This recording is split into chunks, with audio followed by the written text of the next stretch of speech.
Hi, everyone. Thanks so much for joining us here in the Treehouse. Before we start our discussion of this month's entry into the Positive Masculinity playlist, I wanted to remind you to check out the show notes for the list of sources we use in this episode, as well as a list of content warnings. If you would like to connect with us or share ideas for future episodes, you can find us on Blue Sky, Instagram, and Facebook at A Safe Place for Boys, or email us at safeplaceforboys@gmail.com. Thanks again for listening. Stay safe out there and enjoy the show. Yeah, it's... Oh, I'm sorry. I got to see your ass, Channing Tatum. It's a very nice ass, but I don't know how I feel about it anymore.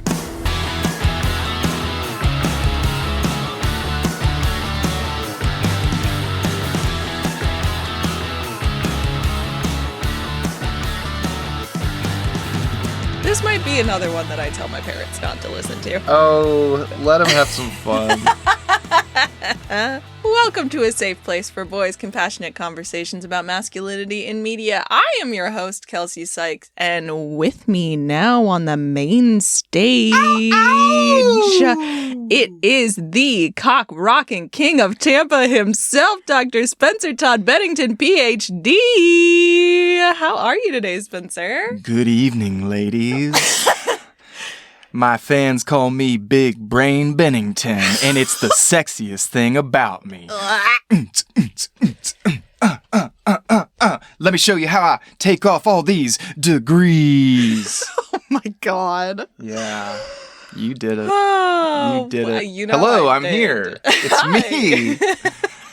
I'm ready to bear all. Why? Why would you do that? Because I have much to share about Magic Mike. Ooh. And spoiler alert, it's not just going to be me and you talking about Magic Mike, because this is not just a movie, it's a freaking franchise. It sure is. And we're going to talk about all of it? No. We're going to talk about roughly 2/3 of it. Yeah. Yeah. Today's episode is really the begrudging you must eat your vegetables before you can have your pudding or whatever, because we don't really want to talk about Magic Mike. Actually, we want to talk about the best movie, which is Magic Mike XXL.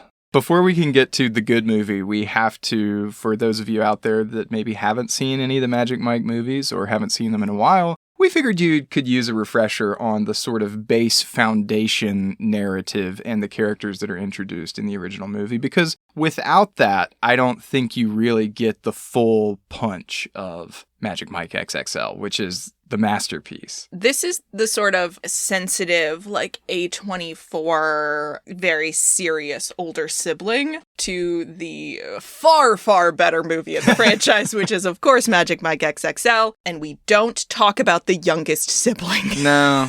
We will not be talking about Last Dance, Last Ride, whatever. Save the Last Pony. I don't know. Whatever the third one is called. The third one... the third one gives you more dancing, and it takes it international, and that's neat. It also neat. gives you just truly the world's most unhealthy relationship. Yeah, it's not good. No disrespect to Selma Hayek. She looks great. Obviously. That dance sequence at the beginning, very good. The rest of the movie, not good. Pretty bad messages in the third Magic Mike movie. Yeah. But we did feel like the first two at least had enough that we could have a conversation about it. We, spoiler alert, will not come down on the side of the first Magic Mike being a particularly safe place for boys. It's not. But it does establish some important lore and give you sort of a baseline for these characters that we will then have a lot more fun with in the sequel. I genuinely treat the first and second Magic Mike as part one and part two in the same way that I do with Karate Kid. I was just going to say, it's the Karate Kid effect, where the first two are kind of one long movie, and then you don't talk about the third one because it's terrible. The third one is ass. Speaking of, viewers, if you haven't seen the newest Karate Kid, go treat yourself to a good time. Oh boy. Terrible movie.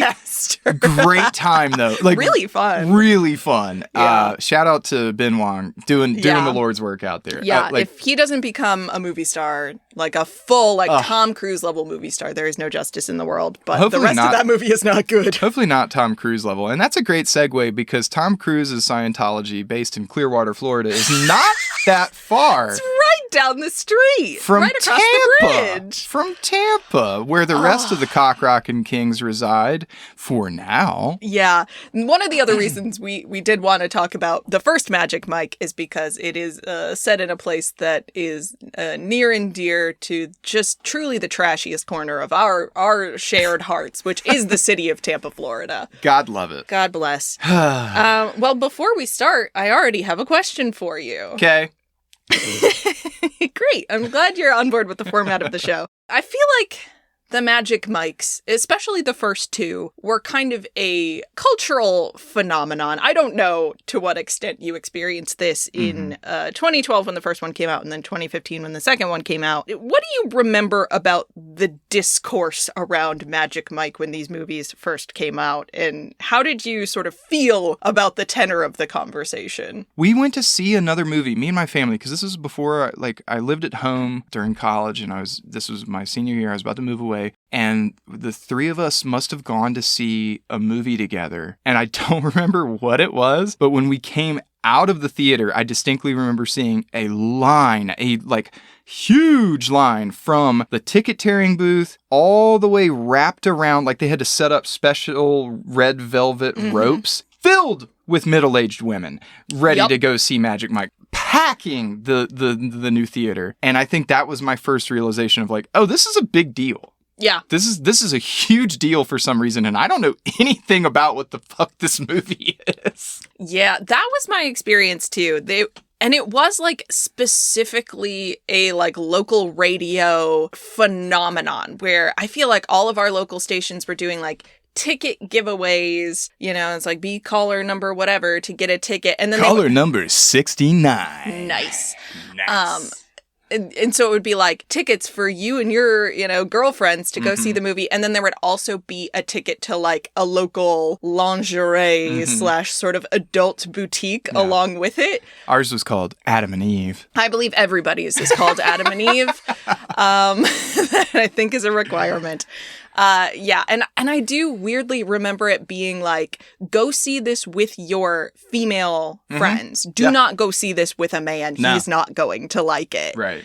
How did you feel about the sort of gendered discussion? Did you have any sense that this was supposed to be a movie aimed at encouraging sexual interest in women? Absolutely. I mean, to me, once I sort of saw that line and started asking around, it became very clear that this was a movie for women, and the promise was you might get to see Channing Tatum naked. Yeah. And it just felt like it was being marketed as hey, you know how men get to watch porn? Well, now finally you can maybe watch something that's adjacent to porn. Yeah. In public. With all your girlfriends. Yeah. It's wow, okay. And in the back of my head, I'm okay, but it's a movie that's rated R or whatever. It's just gonna maybe have some butts or a dick in it or something. Maybe. I mean, let's be real. It has a dick in it, and boy, does it make the most of that dick. Yeah. So, but I guess I just didn't get it. I thought it was all hype. Yeah. And having just recently rewatched it, even though we kind of talk a little bit of shit about the first movie, I love it. I love this movie. Oh, I do enjoy it. I love it. And I think it's an interesting and important movie. I just don't know for the purposes of our show that I would be yes, emulate these boys, everyone. No. Don't emulate these boys. No, it's the necessary beginning. It sets the stakes so that you can appreciate the decisions and the agency that are revealed in the second movie. Yes. Part 2. The better half. Yeah. And that's what it is. But this is not a movie that when I say I enjoy it, it's because it's a train wreck and you can't look away. No, it's a good movie. It's well made. I think it's a good movie. It's well written. Channing Tatum acts his ass off. I think he's so charming. I don't know. It's funny for me to think about it now because I do remember we hadn't quite hit the zeitgeist of what if we made products that were meant to be titillating to straight women. Like, in my memory, this is the beginning of that conversation, and that is what allowed, like, the 50 Shades of Grey of the world to get as popular as they did. Because it was middle-aged women, let's be real here. This was not even something that they were trying to aim at young women. No, it was mom porn. Which is cool. I remember being like, well, that's kind of cool. I'm not going to go and see it in the theater. Yeah. I will torrent it years later once the second one had come out and just like watch them both on a weekend or whatever. It is funny now to think about the bait and switch there, because can you imagine being like, oh, we're about to have a fun, sexy time at the theater. This is just going to be like a comedy. It's going to be a romp. It's going to be so fun, because none of the marketing implied what this movie is actually about. No. And I do like the idea of all of these women sitting in the theater thinking like, ooh, I'm going to get to see Channing Tatum naked. And then being like, well, I did, but also, God, I'm sad now. Yeah. Yeah. It was just an interesting moment in the culture where they're like, this is revolutionary for women. And then you watch the movie and you're like, I don't know how much of this is for women, actually. Yeah. I guess we'll talk more about that later. So what the heck is this thing anyway? What is it? What is it? Magic Mike, the 2012 basically biopic of Channing Tatum's life before he stepped up. Badoomch. Opens at a male strip show where Dallas, played by the ever-greasy Matthew McConaughey, is giving a sort of playful, quote-unquote, consent talk about what the women in the audience can and can't touch. And Kelcee, you've done some research here. What can the women not touch, according to the law? Well, according to the law, I can't really tell you. I really went down a bizarre rabbit hole where I was looking at the local statutes for Hillsborough County, Florida, which is where Tampa is located, because Dallas's little speech here is like, can you touch me here? And he's just pointing to different parts of his body and being like, no, no, no. And then he finishes it by being like, but I see a lot of lawbreakers in the house tonight, which leads me to believe that if there is a law on the books, Dallas doesn't particularly care about it. And that's sort of what my research bore out. The only things that I could kind of find from like legal blogs and so forth is that in theory, there are some counties. It's one of those like sort of county by county decisions. There are some places that have no touch regulations, but it seems like most of them don't. I couldn't really decipher whether or not Hillsborough County was one that does, or at least did in 2012. But I have to assume that rules like that, regardless of what like the law on the books is, individual strip clubs get to kind of set their own rules and boundaries regardless, and that strip club owners are not going to be particularly inclined to call the police in any case.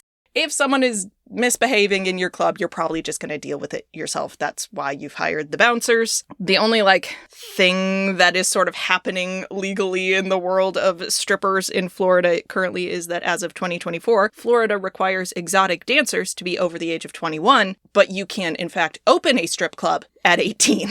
So that's Florida for you. Start whatever kind of business you want, but by God, you better not be taking your clothes off until you're old enough to drink, I guess. Which is why Adam's is very interesting, because yes, he's not breaking the law by having equity in the club, but yeah, he is not 21. I will say that is a recent law. In 2012, it was not illegal for a 19-year-old to become a stripper. One thing I did find kind of funny, so when you and I lived in Tampa, I don't even remember the context, but I was in an Uber once and my Uber driver was like, you know, Tampa's the strip club capital of the world, right? And I was like, what a fun thing that you've said to me, a 25-year-old woman in the back of your car. I also heard that and assumed that it was true. Yeah, that is a rumor in Tampa. It is, of course, not true. Currently, according to the Tampa Bay Times, the honor of strip club capital of the country is, in fact, Portland, Oregon. They just have to have everything. Yeah.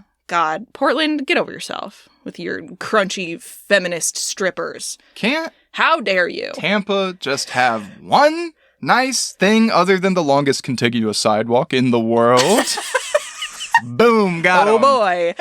It is one of the least safe places to be a pedestrian in the country, I believe. That's true. I don't know if those two ideas are connected. Also, I will say, semi-local, the largest strip club in the country, at least as of the time of the writing of this article, which I think is around 2019, is in Miami. Oh, so Dallas did well for himself. Yeah, good for him. We're so proud. Tampa Bay is very famous for its strip clubs, though. There was a strip club that had a fire in it at some point in 1999, and there was apparently mourning among the Detroit Lions traveling press corps when they found out that there had been a fire in a famous Tampa strip club. Yeah. There is also this relatively famous photo. I don't know if you've ever seen this photo, but it's in the article that we've linked. It's from 1983, and it is a picture of an exotic dancer bending over in bikini bottoms in front of a judge, like with her backside to the judge, so that she could prove that her bikini bottoms were not too revealing. And that photo was featured in an issue of Playboy. Wow. And that was from Pinellas County. So, love it. Way to go, Tampa Bay. Way to go. Keeping it classy. And that's basically all the research I did for this episode. You're welcome, everyone. And there you go.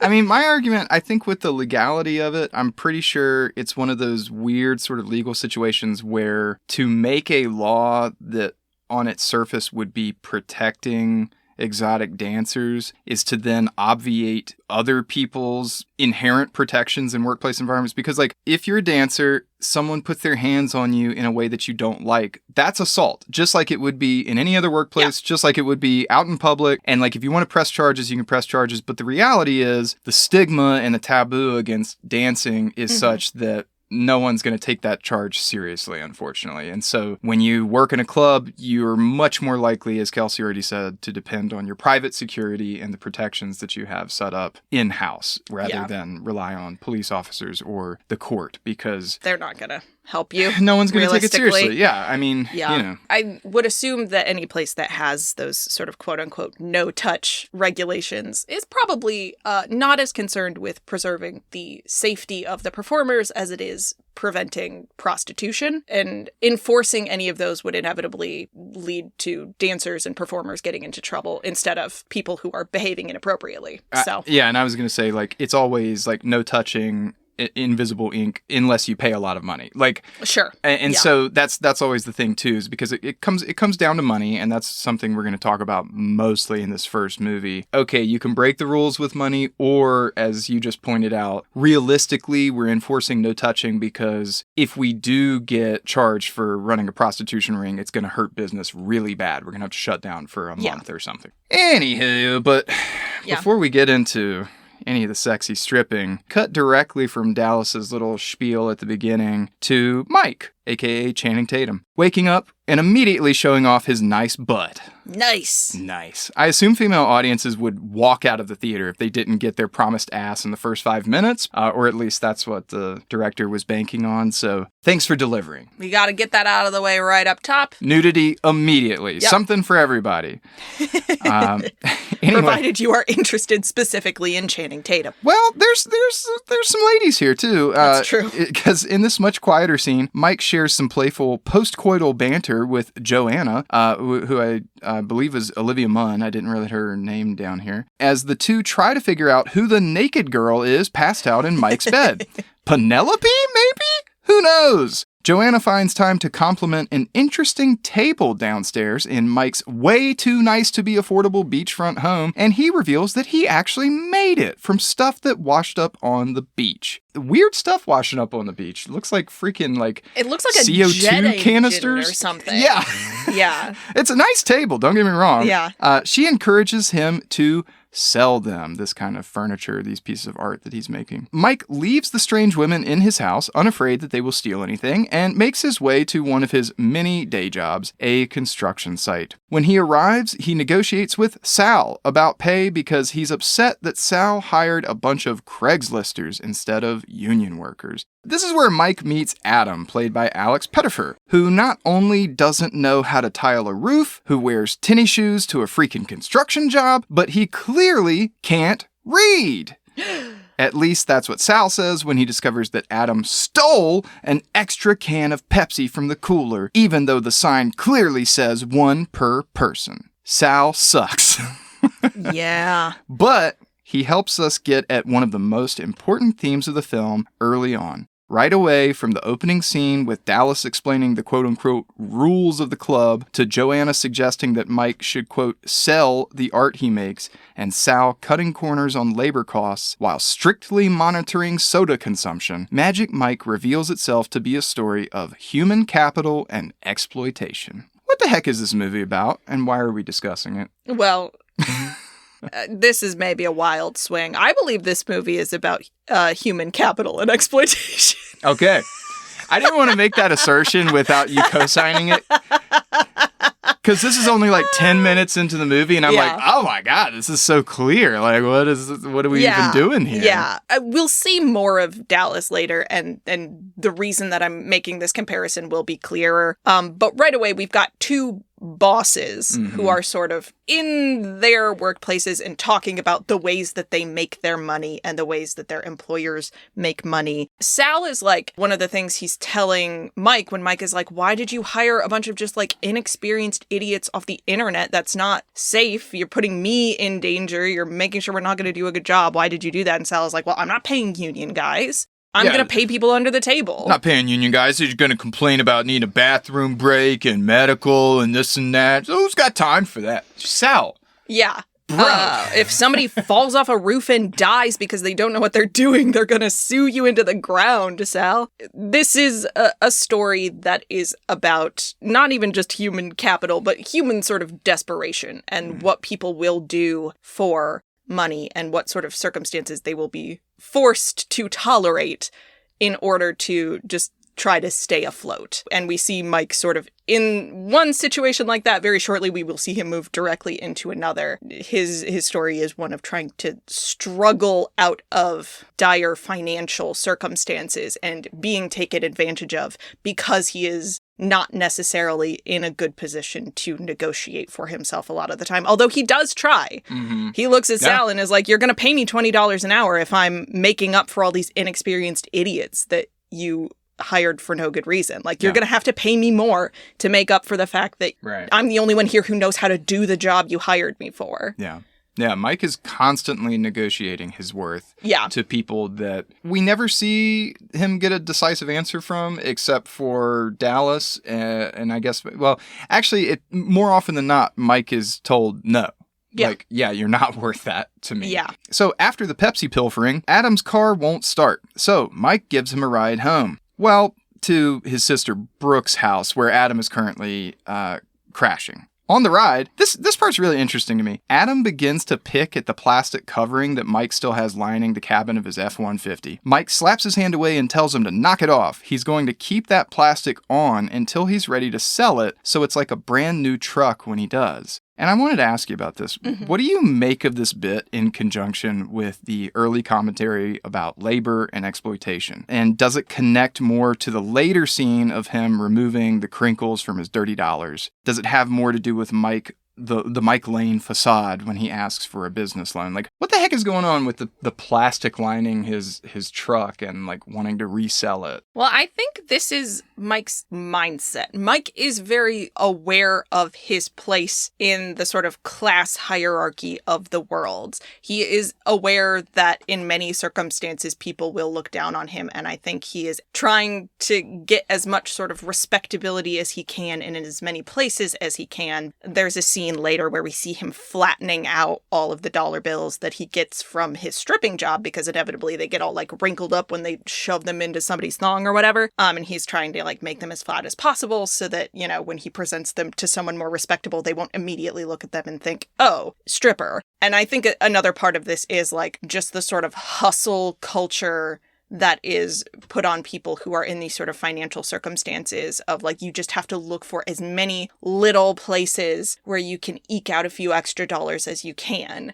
And so I think that's part of his mentality of, I'll be able to get a little bit more money for this truck if the inside looks brand new when I sell it. I think that it's all tied up together. Right. I think there's something being said throughout this movie about Mike having this facade, so much so that he doesn't actually know the truth about himself when push comes to shove. And that's sort of the crux of what we get to between him and Brooke later in the movie. This is a person who has an awareness that, like, every single dollar is so precious. He makes his money in ones. Like, he understands the values of single dollars and will do everything in his power to try to accumulate everything he can so that he can possibly, you know, we know he has concrete goals, like he has a business goal that he's trying to get to, but he also, as we will kind of see towards the end of the movie, he doesn't want to be pigeonholed in a particular way. He wants to have nice things and have people think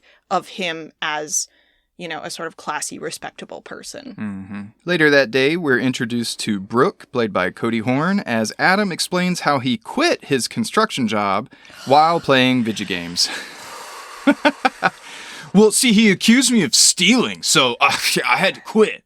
Don't worry, though, because he's got that interview with T-Mobile, but yeah, they'll probably want him to wear a tie, so obviously he can't do that because it breaks one of my rules. Oh my God. How much do you hate Adam right now? My opinion of Adam will not change throughout the course of this movie. This is such a bad introduction. He sucks. Because Brooke is trying so hard to be like, you're my brother and I love you and I really want to encourage you, but like, what do you mean you won't go to an interview for a perfectly fine job because they'll ask you to wear... What do you mean? You're 19. You have rules about wearing a tie? Right. Why? You need money. This is an opportunity to get money. Put on the tie. Adam, you're living rent-free on your sister's couch. Yeah. She has to work twice as hard to keep you in her house. Put on a tie. I cannot. I mean, listen, capitalism is bad. We need better, you know, support networks. But to just so flippantly be like, I mean, that breaks one of my rules, though. Like, shut up, Adam. Try. And just try something. Pull your weight around the house at least. Come on, man. When we think that Adam is the worst of all possible men. Oh, yeah. Oh, he's really going to save it. Oh, he's going to bring us all around, though, isn't he? No, so from this scene, right, he pulls his little charming act. To me, this is one of the weirdest scenes in the whole movie. This is strange. He accompanies Brooke as she goes on a date with Paul, played by Reed Carolyn, in Ybor City. Shout out Ybor City. She says that the reason she wants him to come is because, like, Paul could theoretically, like, connect him to job opportunities. That's why she's like, come talk to Paul about job stuff. Yeah, and it goes about as well as you would think. It's not good. Paul, it turns out, is worse than Adam. Yeah, at this point, just when we thought Adam was insufferable, we get to watch Paul neg Brooke and then tell her not to drink too much so she can drive him home later. Yeah, and the introduction of this scene is him talking about how, like, it's just so, like, annoying when you have to tell somebody that, like, you're rejecting their insurance claim after their house got destroyed by a hurricane, and so they're, like, not going to be able to rebuild. But, like, why is it my problem that I have to, like, tell them this news? Like, why do they make me tell people after we've told them their home has been destroyed and they will be getting no money for it? He works for a home insurance company in Florida. This man is the most evil person in the world.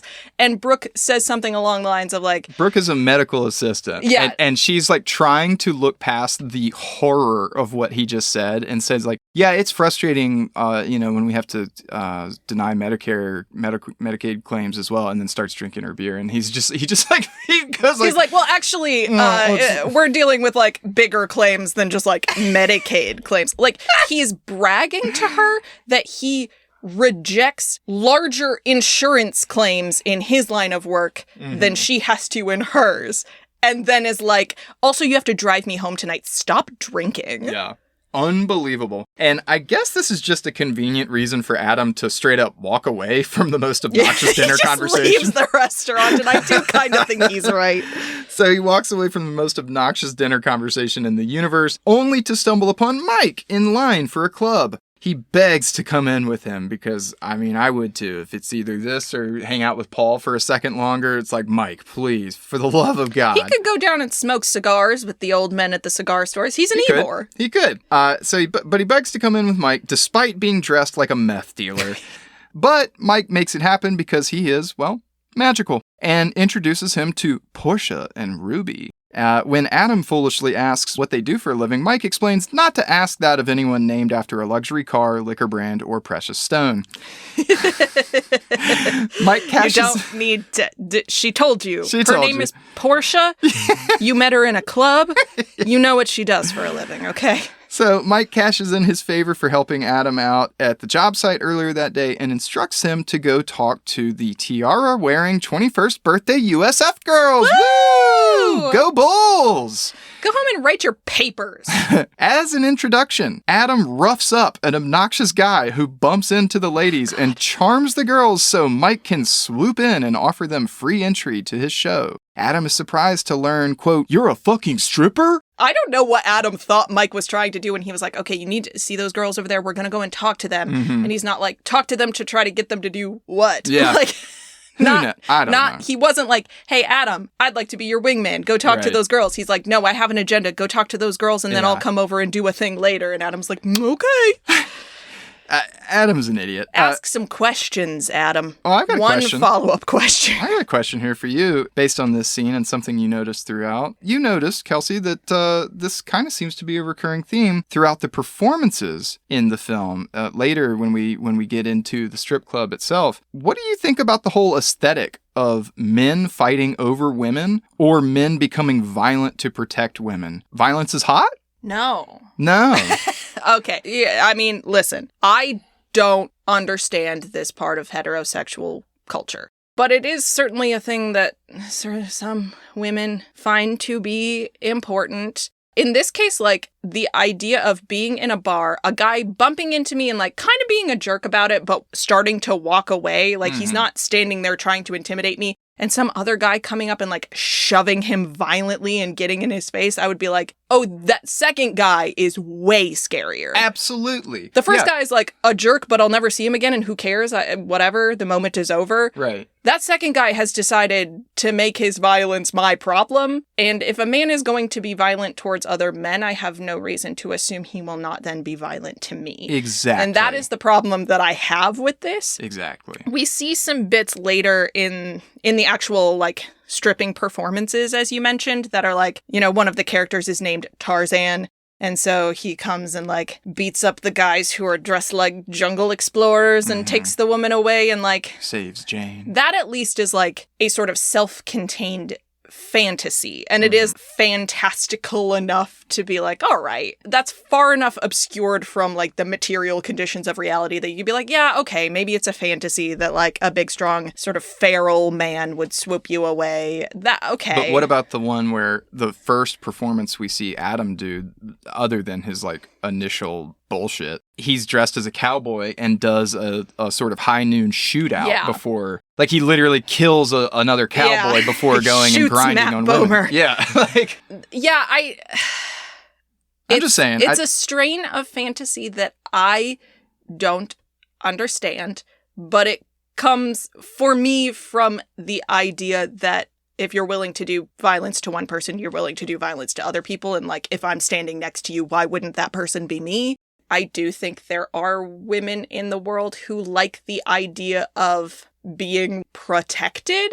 And I also think, I mean, this is just a patriarchy side effect, right? It's the idea that the things that we're supposed to valorize in men are physical strength. So if a man is, like, physically large and visibly muscular, that's considered to be attractive. And what do you do with physical strength but destroy things with it, right? Like, that is something that the patriarchy has created that has then sort of trickled down to women as, like, that's what you're supposed to want, as told to you by the men of the world. I think it's just one of those things that people accept to be true about men and incorporate into their understanding of their own sexuality as women. As, like, well, of course, men are violent. They are drawn towards violence. Physically stronger men are even more drawn towards violence. Violence is the thing you're supposed to use male strength for. Therefore, I should become, like, erotically fixated on it because it's an inevitability about men. Well, that's my way overthinking version. But, like, yeah, I don't get it. It makes my skin crawl, personally.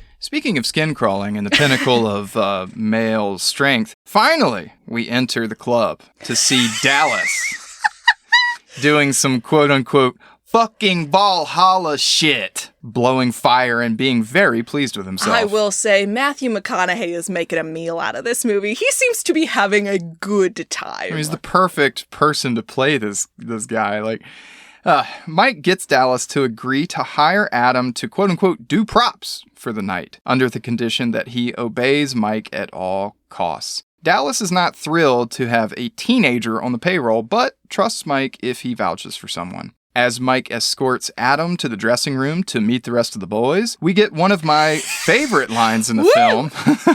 Oh, can I say the quote? Yeah. It's also one of my favorite quotes. We hear in the background Tarzan say, "One thing about Waffle House pussy is you gotta worry about the teeth." Preach. Preach. Preach. Enter Big Dick Richie, played by Joe Manganiello. Is that how you say his name? That's how I'm going to say it. Ken, played by Matt Bomer. A level 5 Reiki healer.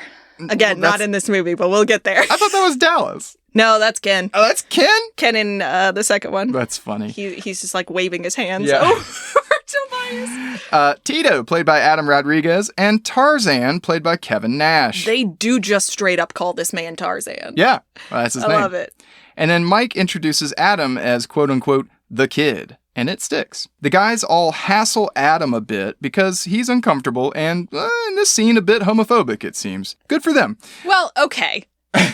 I'm not saying that Adam is not perhaps a bit homophobic, but the context is he sits on the couch next to Tarzan. Mm-hmm. Tarzan puts his legs up on his lap immediately and is like, "Do my legs look ashy to you? Yeah. Can you spray this lotion on them and really rub it in?" Yeah. I would be uncomfortable if a stranger asked me to do that. I don't know that it's totally out of line for Adam to be a little like, I don't know you. Yeah. I mean, he was acting... He's pretty game, all things considered. I do like that Big Dick Richie is just sitting there on his little sewing machine with his little glasses on and it's just sort of like, "Welcome." Yeah.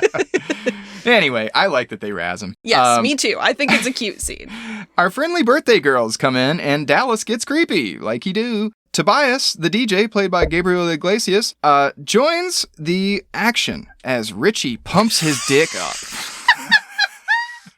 The boys drink straight G, no calories, and say, "Hey." What the fuck is... Okay, so Tobias just brings in a loose bottle, label taken off, some mystery liquid in it, which anybody who has ever been to college can tell you, bad idea. Yeah. Don't drink whatever is in there. That's straight poison. No idea. And then they're like, "Well, what is it?" And he's like, "It's straight G." Don't worry, it's just G. What's straight G, no calories. Tobias? It must have alcohol in it, because they're like, "Oh, he's 19. I'll just give him half a cap." Yeah. Yeah. Guys. Dude. Come on. I don't know. It's party juice. It's fun. I don't know. I mean, it's not fun. It almost kills Tarzan. Well, Tarzan drinks like a quarter of the bottle and everyone else is sipping a capful. Yeah, so, I don't know what's in this drink, but it's not good. Yeah, so, and then we're really ready to get down to the party, but, what's a party without a DJ, and what's a DJ without some tunes? Kelcee, you and I wanted to... I have a question. Chat a little seriously. This is the most important question I'll ask hard you this hitting. whole time. Yeah. We're asking the hard questions, which is, what song would you strip to? Put down in the comments below, what song would you strip to? Yeah, I came up with a couple. The first one that came to mind for me was, "I wanna lick you from your head to your toes, and I wanna, and I'm so good, I wanna leave." So. Anyway, that's my version of "What's Your Fantasy" by Ludacris and Trina.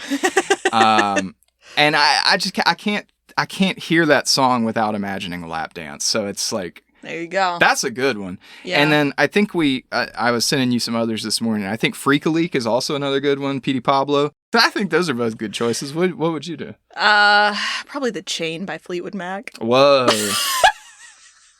I tried to get through that with a straight face. Wow. I mean, I think it's a good one. I like the idea of a really somber striptease. Mm-hmm.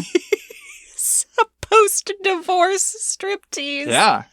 Just truly sad. I'm dressed like Stevie Nicks. I'm wearing 9,000 scarves. Chains. Yeah, and I take one of them off at a time, and I very slowly and mournfully tie it around the neck of people sitting in the audience, and by the end, I just sort of disappear. Like, I take off the last scarf, and I like dropped down through the floor. Wow. I guess I don't understand what stripping is. Yeah, it sounds that way.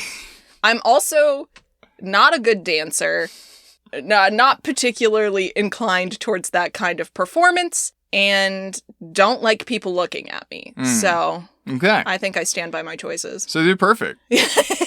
So final answer, The Chain by Fleetwood Mac. That's really funny. I mean, that would play so fucking well in Portland, Oregon. You try to tell me it wouldn't. Yeah.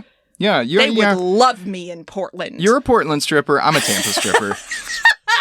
that's where that comes down. That when people ask us to describe our dynamic, that's what I tell them. He's more of a Tampa stripper, and I'm more of a Portland stripper. I'm more Portland burlesque. Yeah. But the opening act for the evening is neither The Chain nor What's Your Fantasy. It is the first bit of stripping we get to see, and it's an ensemble piece to It's Raining Men, Hallelujah. That's a great choice. Yeah, I mean, you have to. If they hadn't put this one in there, people would have been like, why didn't they do It's Raining Men? What the hell? Complete with trench coats and umbrellas. Adam, watching from backstage, begins to see the awesome power of ripped men grinding on women for money. He falls in love with the industry? ? We are treated to a montage of so many gimmicks and bits and costumes and so much pageantry and set dressing and drama. Yeah, each of these boys has got his little shtick. It was very cute. Yeah. I said this while we were watching. It's all just jobs that little boys want to have when they grow up. I want to be a fireman. One of them's a fireman, and one of them is just a doll. Like, Ken is a Barbie doll. Yeah, well, he's a Ken doll. That's why they call him Ken. Yes. There's soldier boys, and there's sailors, and it's very cute. I really appreciated Ken's opening performance because it was straight up stolen out of the NSYNC music video. Yeah. Yep. Well, it's gonna be May. As we said, set dressing and drama. Speaking of drama, something happens to prevent Tarzan from going out on stage. Too much G, perhaps? I mean, he's fully passed out on the floor. He is. And so Mike, thinking quickly, decides the best thing to do is throw Adam out there for no reason. Yeah, the rest of them are all like, no, I just got off stage. I don't wanna. Yeah, Mike just got off stage. Dallas is looking for someone to unveil something new, and they're all like, I'm working on it, but boys. Yeah, they're like, the act isn't ready yet. It's not ready. And so to get Adam ready, Tobias plays like a virgin, and Adam literally shows his ass before just making out with the birthday girl. It's not good stripping. He's just wearing boxers. He walks on stage, kicks off his little tennis shoes. He does not dance. He does not even try. Yeah, then just walks off stage and starts kissing the birthday girl. And that's He's it. So clearly an amateur. Also, he straight up just steals their cash off the table. Yeah, doesn't wait for them to give it to, just grabs a handful of it and shoves it down the back of his boxers, which boxers not good for stripping, too loose. Not a pro move. It occurred to me as I was watching this scene, but I think it is kind of an overarching question for this movie. So we talked about the marketing of this movie really focusing on the sort of female desire, female pleasure angle. Do you think this movie, in its depiction of stripping and otherwise, actually celebrates female desire? Or does it celebrate men's desire to be desired? And another way of thinking about this question is, what is it that motivates Adam to start participating in this activity? Like, what is he hoping to gain from it? If we're just focused on Adam, that scene where he's doing props and looking from backstage, what he's falling in love with is the attention and the spotlight that is on Channing Tatum and the rest of the boys. Like, he sees these women fawning over these men and giving them money, and that's what he's excited about. Now, the movie does a fine job of showing us a bunch of nameless women smiling and having a good time and really enjoying themselves, but it does nothing to overtly say the reason we're doing this industry is to provide a service for women. Like, Dallas gives some lip service to that idea, but he punctuates it by saying that this is how we make money. Right. Yeah. So it all kind of goes away. Like, the other boys on the crew, we see them as being artists. We see them as taking their craft seriously. We see them as enjoying what they're doing, as well as enjoying the lifestyle of being a stripper. But none of them make an explicit case for, we do this to empower women or to like give something back to a community of people who have formerly been told that their desires are not important or that their sexuality is secondary to a man's. That's why I think this is part one, and part two realizes, oh my God, we've been sort of doing this because we're good at it, or we've been doing this to serve a man like Dallas, but we've not been doing it for ourselves, and we truly haven't been doing it to serve a community of women. And that's why the second movie really takes off and like finishes the thought, I think. Yeah, I think that was a convenient sort of marketing ploy to get women to come and see this movie, but that is why I think it is such a bait and switch for this first one in particular, is because there are women on screen. All but 1.5 of them are not people at all. Like, most of them truly are just nameless. Like, they're there in the audience, they're making noise, they appear to be having a good time, and we're supposed to take the movie's word for the fact that all of the women in these places feel empowered and are having a good time. But the way overall that women are depicted in this movie is quite negative. Yeah. There's a scene later that is extremely egregious. But I think even through the beginning, I found a Collider article that talks about this in a little bit more detail, but the women in this movie are not just being sort of objectified sexually. There's plenty of like, oh, these women all want to have sex with these strippers. Let's watch them have sex with these strippers, which is like, that's fine. What's worse to me is the fact that the men are seen strategizing ways to get money out of them. Like, they're basically hunting in that first bar scene when Mike is like, that girl over there is wearing a tiara and a 21st birthday sash. Right. She came out here tonight he even literally says, look how she's dressed. She came out tonight to be bothered. Yeah. And by bothered, he means spend money. Like, that is a person who is, like, vulnerable, not in a malicious way. He doesn't want to, like, hurt her, but he wants to take advantage of the fact that somebody on their 21st birthday might be inclined to do something a little wild. Right. And spend a bunch of money at a strip club. And for the most part, women are in this movie, with the exception of Brooke and a little bit Joanna, a little bit, there to either be sexual objects for these men to just kind of have as accessories or sources of money, and not really people in any meaningful way. Yeah. And it's interesting because, you know, after Adam's sort of debut, his cherry popping, even Dallas instructs him to never kiss the girls. Yeah. And on the one hand, it kind of connects back to what we were saying earlier, which is like, okay, you don't want to be accused of running a prostitution ring. That's bad for business. Or like, you don't want to, one of the guys makes a joke about like, you don't want to get herpes. And it's like, well, it is a safety issue. It's safety, but from Dallas's perspective, that's loss of money. You lose a dancer because they're sick, and then you lose money. And I don't know, like maybe Dallas somewhere believes that like that breaks the immersion. Like you said something about like maybe a kiss is a little too real. Yeah. It breaks that fantasy. I think the challenge of an enterprise like that, this type of performance, the fantasy is meant to be shared with everyone in the room. And like signaling out an individual woman to like bring her up on stage or like for a lap dance or something still kind of allows everybody else in the room to like imagine, oh, what if I was in their place? Whereas if you're starting to make like real, meaningful physical contact, which is like a sliding scale, certain people would not find kissing to be particularly meaningful in that way, whereas some people would find just like having someone look at you while they dance to be particularly, but like you got to draw a line somewhere, right? And I think what Dallas is saying is once you have singled out a specific girl, this is not a type of attention I can give to everyone in this room. It breaks it for everybody else because they're like, oh, now I'm just watching two people kiss each other. Right. Now I'm weirdly intruding on an intimate moment instead of sharing in one.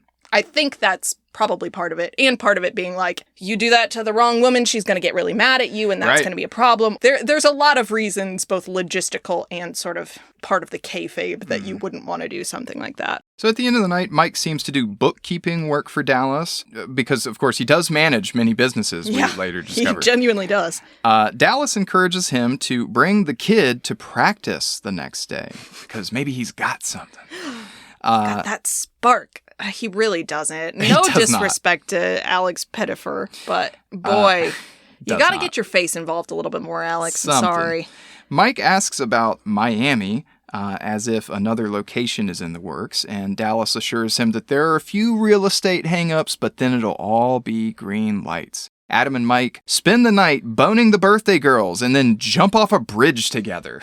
Into the water. It's unsafe, but they're fine. Where Adam suggests that we should be best friends. Yeah. Which is like the cutest, dumbest end of a first bromance date. Like, so stupid. Did I write this? Quick question. What's this movie about? Male friendship? No.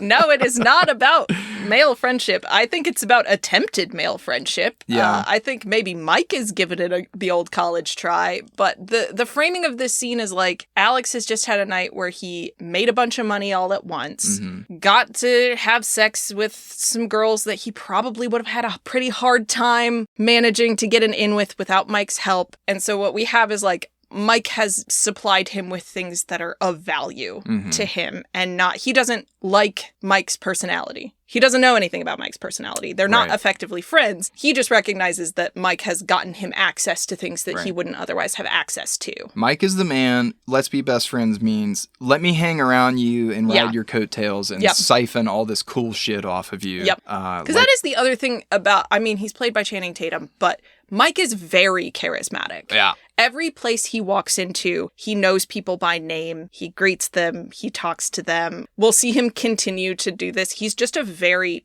charming, personable person. And so if you are the kind of person who is maybe not and is looking to gain access to certain spaces without having to do any work, Mike is a very good person to have with you. For sure. So at the end of this long night, Brooke sees these drunk chuckle fucks coming home. Oh, Brooke. And is not impressed with Mike being an entrepreneur who manages multiple businesses. He actually means it. He does manage multiple legitimate businesses, but there is nothing that makes you sound more like a drug dealer.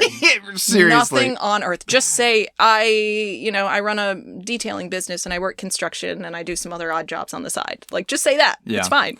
And in one of the rare scenes where Mike is not the most charismatic he's ever been, Brooke decides that she doesn't want to go to IHOP and she's not a breakfast lover of the world. This is such a silly scene because Mike, he's like sitting at the table of this woman who he doesn't know and he says, Adam said something about breakfast. Yeah, and she's like, excuse me? Yeah, you just showed up at my house and expect me to cook you breakfast? How dare you? I don't cook fucking breakfast. Yeah, and he goes, he must be drunk.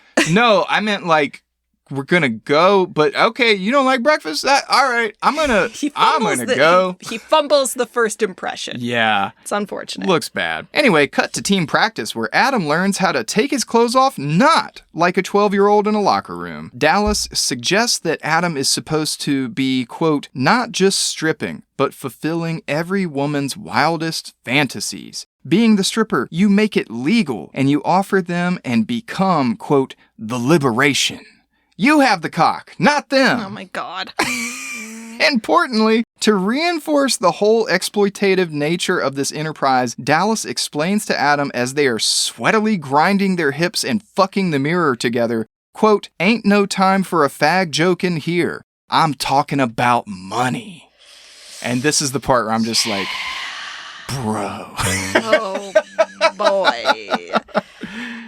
Yeah, what do you make of Dallas's grand unified theory of male stripping? Do you think... Well, I have a couple of questions about this, because we pause the movie at this point and we're like, how do we feel about this? So do you think the sort of male stripping can have a role in, quote, liberating women from the sort of repression and violence of typical male-female sexual dynamics under the patriarchy. Do you think this kind of performance space can have a role in addressing some of those issues for women? I do, if nothing for the simple reason that, one, in a service environment, you get to curate the kind of men who are there. So, like, you have an opportunity to be the focal point of the Channing Tatums of the world. And when I say that, I don't just mean, like, beefy, good-looking dudes. I mean, like, extremely talented performers who are professionals. Yes. And the reason that is a service I think worth paying for is because as soon as you don't want something or don't like something or something's going too far, you get to sort of press that button and be like, no, thank you. And they say, all right. And they go. Whereas in the sort of typical dynamic between heterosexual men and women, you have those freaking men who are just like, oh, come on, babe. Like, it's just, like, come on. Like, I'm just trying to show you how beautiful you are. I'm just trying to show you a good time. Like, why are you going to be such bitch about it? You know, it actually, medically, if I don't nut, it'll hurt me. You're actually hurting me right now, You're babe. killing me, babe. You're killing me. You know you like it. I don't know why we're doing these weird Muppet voices, but it's basically the correct. So yeah, like I think what Dallas is saying is correct. What Dallas is doing is not what he's saying is the problem. Like, because, like, again, he ends on this idea that what we're trying to do is perfect our techniques of taking their money. Right. So, like, what his priority is getting paid. It's not all this stuff that he's saying about liberating them and providing them with the fantasies and being the husbands they don't have and blah, blah, blah, blah, blah. Like, all of that is true and important, and it is worth paying for. And I think it is an important industry, particularly because so often women are put in positions where they have to do the mental math of, like, okay, well, what can I tolerate and what do I push back on? And if I push back, is he going to hit me? I don't know. What do you think? I am inclined to agree. I think, broadly speaking, there are a lot of benefits to all type of sex work. For the reasons that Dallas says, and for many others, the more that you can do to address the sort of hang-ups we have about sex and sexuality in our culture and give people sort of controlled situations in which to kind of work through some of that and try things on and view things that they might not otherwise get to view. I think all of those things are good. That's where I think the connection to something like, I just read The Color Purple and we just watched Color Purple. I think that's a really good example of offering someone a fantasy, if only to awaken them to the idea that this could be a legitimate path toward a reality. Yes. And saying, like, hey, you do deserve to feel beautiful. You don't deserve to be abused all of the time and treated like garbage. And you can actually find a pathway towards something that makes you feel happy and worthy and fulfilled. And that's okay. That's not like a thing that you should feel bad for wanting. Yes. Okay. Yeah, that's a good point. That is the role that fantasy plays, in that it can kind of present you with an alternate reality that you can then, at least in theory, work towards in your real life. Just like literature. Yeah. However, the movie does not bear out Dallas's theory. Now, I will say, again, the reason that we're going to be talking about both of these movies, I think the second movie does a much better job of saying, if you have respect for the audience and you see them more as just a coin purse that you need to figure out a way to weasel your way into, it can be a very liberating sort of environment for everyone involved, for both the dancers and for the audience. I don't think Dallas facilitates that. I don't think Dallas has the right mindset. Nope. And also, he betrays it by saying, quote, "You have the cock, not them." Yeah, what emphasizing the fuck? what Dallas thinks is most important in a sexual scenario is proving that you are the one who has the dick. Yeah. Fascinating, Dallas. Very, very Socrates of him. Like, seriously, like the ancient idea that women are incomplete persons because they are missing a fundamental part of the body, which is the penis, where all the rationale lies. Yeah. His ultimate theory of sexuality at the end of the day is there is still a bit of it that is about domination. It is about, the sort of who gets to do the penetrating and who doesn't. Right. And that's still important. Whereas a more liberating viewpoint would be like, how can we all work together to create a really like shared positive sexual experience for everyone? That is not what Dallas is advocating for here. I am kind of curious if that is, because this movie kind of posits the idea that that is one of the ways that you can kind of convince men to join an industry like that is, do you want to participate in an enterprise that fills this need for women who maybe can't get it filled anywhere else? Is that a fantasy that you think some men have? I mean, yeah, because there are, just speaking for the heteros out there, like a lot of men enjoy sexual activity that they know is pleasing to a woman. Allowing someone to feel pleasure is pleasurable. Like, I think there are a lot of people that identify with that. And so I don't see why doing that in other ways, like dancing, wouldn't be a pull for a person. Now, I think it does quickly transition into what Adam feels, which is the sort of glorification of being the man, like being the guy that can, quote unquote, hit the G-spot every time, says Matthew McConaughey. It becomes an extension of the transactional mindset, or it can. I don't think that it has to. I think there are genuinely people who are probably in an industry like this for the love of the game, but there are also people like Adam who are like, if I do this dance, I will receive not just money, because they're all going to get money, but part of it for him is like, what buttons do I have to push to make girls come home with me in a way that doesn't involve me having to be a genuine person who like asks them about their day or whatever. Yeah. And he finds a very convenient way to do that, and I feel like that becomes very powerful for him. It's a type of power. Again, do you want to share that power with the audience and create a good experience, or do you want to use that as another thing that you can wield against people to get them to do a thing that you want them to do? I mean, ultimately what you just asked, I think, is the sort of philosophical question of true altruism. Like, are there boys out there that are genuinely doing this kind of work because they want other people to feel pleasure and joy? Or is that ultimately just them fulfilling their own desires, feeling this like prowess of being the guy who is delivering the joy and the power? You know what I mean? So like, yeah. Well, I guess I'm trying to, let's push for a way to really eroticize liberation. Yeah, same. I guess is what I would love for that to be like a thing that people are very interested in exploring in their sexual lives, I guess. But it is kind of an esoteric idea, so I feel like it's tricky. Yeah. But with regard to like what Dallas is all about, we're not the only one asking that question. That's true. Mike takes Adam shopping for thongs, and Adam asks if Dallas is a good guy, to which Mike replies, Dallas is Dallas.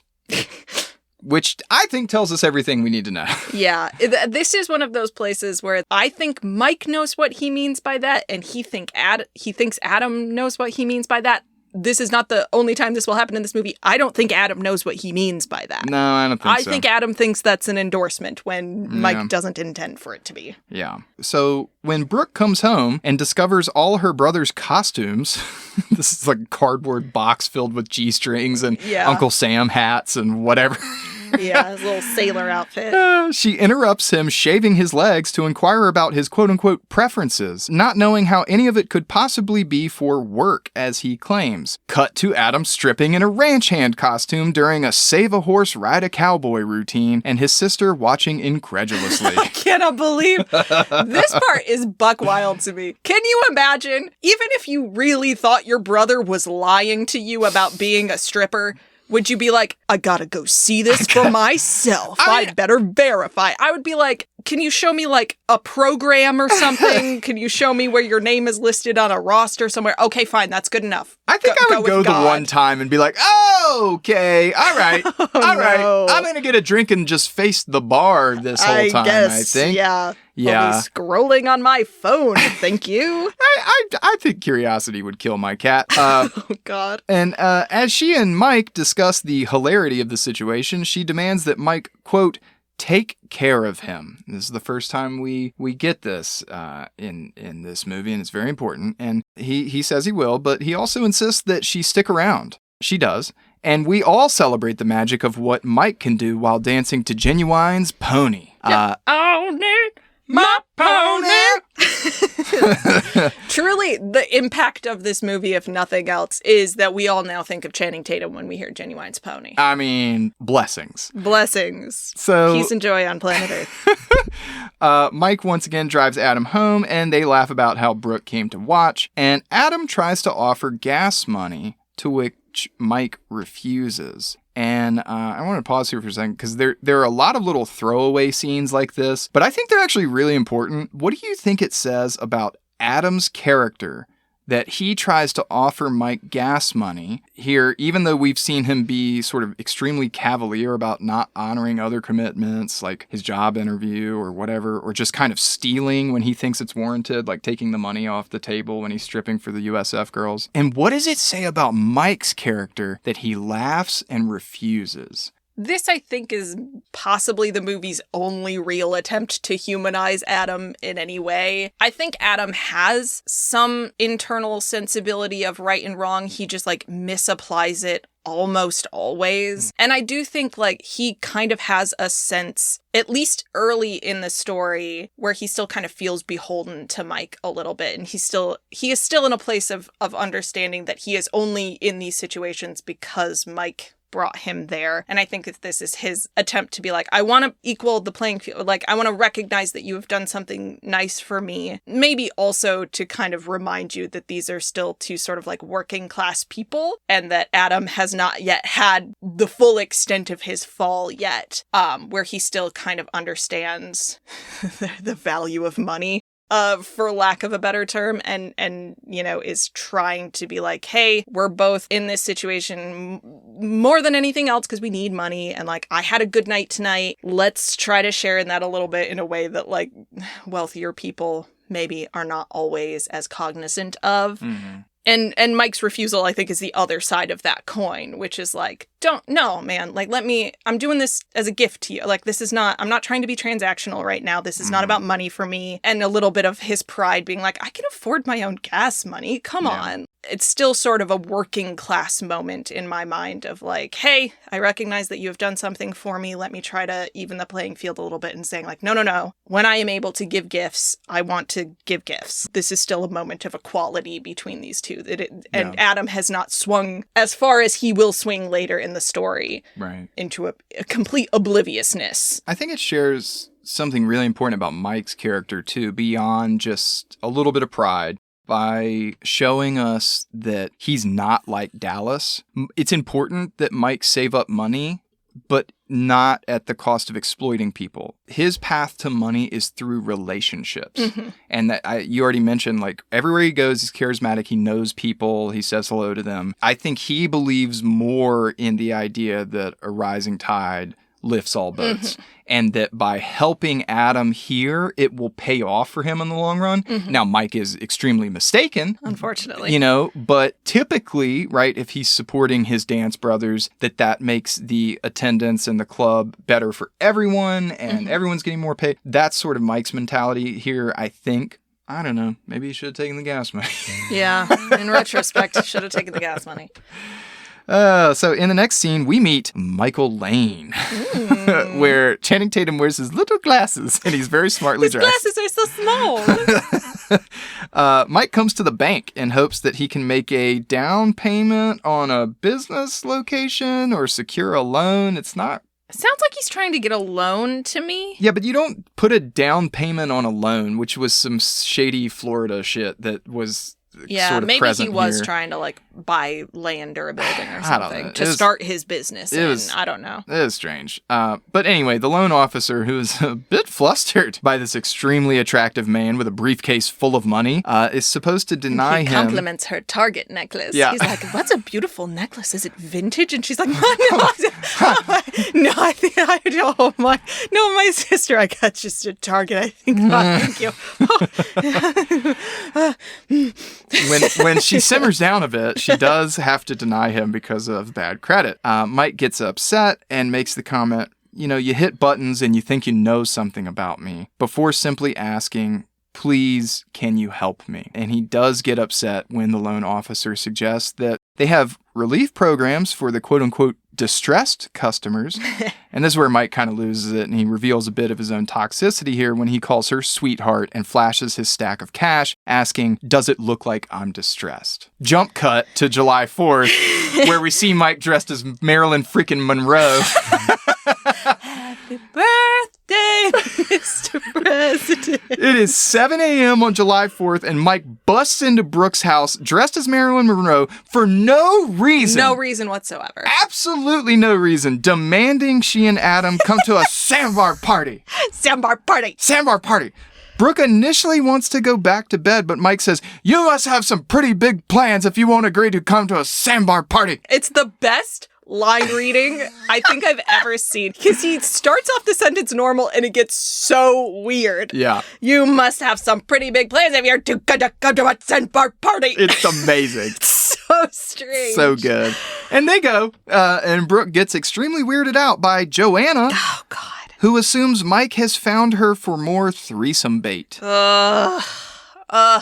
I so wanted to feel like they had done a good job with this part, because, like, in the initial scenes, I thought it was, like, kind of fun that it was like, oh, they've got kind of a casual thing. She's clearly, like, a queer woman. They're kind of in this together looking for people to have threesomes with. There seems to be, you know, generally a sense of equality between the two of them. They both seem to be having a good time. And then she is being so inappropriate to Brooke. Yeah. Because Brooke has, like, tattoos. One of them is, like, right above the top of her, like, bikini bottom. Like, it's on her lower abdomen. And Joanna just keeps trying to, like, grab it. Mm-hmm. So she's essentially just trying to stick her hand down Brooke's bikini bottoms. Mm-hmm. And then after she's visibly like, no, please don't touch me there, she's like, oh, you have another one on your back. And then just like grabs her again. She's very handsy. She's inspecting the livestock, as it were. I really wanted to like Joanna. So I did too. And in the initial scene where we meet her in the beginning of the movie. Yeah, she seems fun. She's fun. She makes that comment. This is where I think it's a good writing, actually, because she makes that comment that I misinterpreted. She's like, I have to go commando today because someone ripped off my panties last night. And I thought, oh, someone got aggressive at the strip club where she works. No. And ripped her bottoms off, and like her and Mike know each other from the industry. Nope. And this is just like a hookup because they know each other, and this other chick is probably also a dancer, and like they're all in the same world. No. Joanna studies social studies or psychology or something or whatever, right? She's a freaking tourist, and we see more of that. Specifically, the way that she met Mike is she was doing like research on male strippers. Yeah. She was like writing a paper about them. Right. And that's how they met. So to her, Mike is a freaking lab rat. Like, yeah. Mike is a way to finish her thesis or whatever. And I the more we learn about her, the more I freaking hate Joanna. Yeah, I really I wish they had not made her so, like, handsy on top of everything else, because it's kind of got this, like, well, bisexual people are weird predators, and I wish they hadn't done that. I don't read it as a knock on bisexual people. I read it more as a knock on elitists. Like, yeah, she just believes that everybody else is sort of there at her leisure, and she's entitled touch them or not touch them, or sleep with them or not sleep with it. Like, her assumption absolutely is like, oh, Mike must have brought this girl that I've never met to a party to have sex with me. Right. What a convenient service he's provided. He's like, no, she's just a person I know who I invited to a party. Just because someone is here doesn't mean they want to have sex with you, Joanna. Right. Hey, maybe don't touch her. She's more like the person that would want to go to dinner instead of have a threesome. Well, and more to the point, she's visibly uncomfortable with you touching her, so maybe stop. Yeah. And then she makes this snarky comment about like, well, if you ever want to share, come find me. It's like, she's not an object, Joanna. Stop buying into the patriarchy. Right. No, that's why I think like the more we learn about her, the more it's a knock on like people not in the working class world who don't understand this and just are like step in when they want to have some fun and treat people like objects or toys for their desire, and it's gross. And I appreciate that she's here because it doesn't just make it a one-dimensional attack on gross men. People generally can be exploitative, and that it's more about these like class lines that are drawn between elitists and working class people, no matter the industry. And so like, I don't like her, how she's depicted. But I do think it's an important aspect of the film's message. So anyhoodle, after getting felt up by Joanna, Brooke then painfully listens to Dallas explain how school sucks and kids should just watch Mad Money all day. They got to get in. It's smart from an investment standpoint. Yeah. You know? The Dallas School of Child Rearing is just get into the stock market. Put your kid in front of a TV, and then by the time he's 18, he's going to be worth millions. It's great. Tobias. Make your child the E-Trade baby in real life. Yeah. Tobias thinks it's a sound strategy, really. But where the baby going to get the money to invest in the first place? Great question. Thankfully, though, Mike is not crazy and has a... Mike has a heart-to-heart with Brooke as the two of them take a little walk in the water. She thinks it all makes sense for Mike to dance. He just looks perfect up there, but not so much for Adam. She asks, why is he stripping? And Mike offers up some industry wisdom, saying... Stripper wisdom. Stripper wisdom, saying it's because he's 19, and stripping is women, money, and a good time. But Mike once again promises, I got him. Do you feel the dramatic tension building here? Yeah. Does Mike actually got him? Well, that is kind of the question that I had for you at this point. You're a man who's had friendship before in your life. I've been told. What does it mean to you when Mike keeps reiterating, like, I got him, I'll take care of him? What exactly does that entail in your mind? And, like, to what extent do you think Mike either succeeds or fails in that mission? Like, what obligations does he actually have to Adam when he says, oh, I'll take care of him? I think Mike has been around the block long enough to understand that there are dangers to this kind of work. Regardless of whether or not it's legal, that's not really the problem. There are temptations. There are, other exploitative factors out there worse than Dallas. Mm-hmm. There are sort of these side hustles that we'll be exposed to in a bit that can cause a lot more trouble and violence than are, important or necessary. And Mike is saying, okay, look, as a veteran of this scene, I will not let your little brother, this little idiot, be blindsided by the negatives or the potentially destructive forces surrounding sex work and everything that it entails, or nightlife, even the nightlife industry. Yeah, it's less the actual stuff that happens at the clubs, right, or at least in the strip club that they work at, and more the extracurricular stuff that happens after work. And I think Mike honors his word. Like, Mike is with Adam all the time, and all the advice that we see Mike give is good. It's just that he doesn't go the extra mile of explaining everything he means. Yeah. Kind of like when he says Dallas is Dallas. He sort of gives What do you mean by that, Mike? Right. What do you mean when you say Dallas is Dallas? He will give cryptic warnings and he'll give advice, but he's not this kid's brother for real. He doesn't owe him anything. Like, he's doing all of this out of the goodness of his own heart. But I do think Mike honors his word and is a protective force and a good influence most of the time. But Mike is not perfect, and sometimes Mike wants to, quote, get fucked up. Sure. So the fact that Mike has these sort of unwritten rules for himself and a level of discipline is great, but that doesn't transfer one-to-one to this young baby Adam, the kid. And so I don't think that's Mike's fault. And the thing that I said to you earlier off Mike, the worst thing that happens to Adam still happens with Mike. Like, later in the film, when we get to the climax of like, oh my God, is Adam dead, basically? Yeah. It's still technically under the supervision of Mike, so that when Brooke is in a panic and doesn't know where her brother is, she knows where to go to find him, and she is correct. Yeah. And so, like, even though Mike feels like a failure or like he's betrayed his word and Brooke's trust, I would argue that he didn't. I would argue that he did all the best possible things that he could, because you can't make a person, especially a 19-year-old boy, do anything. As a person watching it, it feels like, why didn't he really try hard to steer him away from, like, dealing drugs with Tobias? And why didn't he, like, really go into detail about why Nora, or whatever her name is bad news? And why didn't he give him a full-scale breakdown of all the things that are maybe problematic about Dallas? And it's like, well, first of all, that's not really how people talk to each other. That would just feel like a lecture, which I don't think Adam would respond well to. And also, like, sorry, but there is some level of common sense that Adam is lacking. And I think I made the joke earlier that Adam doesn't ask questions. I think even as a 19-year-old, if somebody was like, hey, do you want to go in on like a unit with me or whatever it is that Tobias says to him, I would be like, sorry, what does that entail? Yeah. What are you talking about? Yeah. How much money will it cost me? $10,000. No, dude, I'm not going to do that. You have to ask follow-up questions, which is the thing that Adam doesn't do. And I don't know that it is fair to say, like, well, Mike really should have lectured him at every turn. Yeah. And that would have saved him, because we know Adam is a somewhat self-destructive person already. Absolutely. And the scene with Tobias that we haven't gotten to yet, I don't think, but like that's a really good one because Mike is not consulted in this scene. Tobias asks Adam, hey, do you want to go in on half a pack with me? Yeah. Mike won't ever do it. Yeah. Mike doesn't want to. That's what Tobias says. Yeah.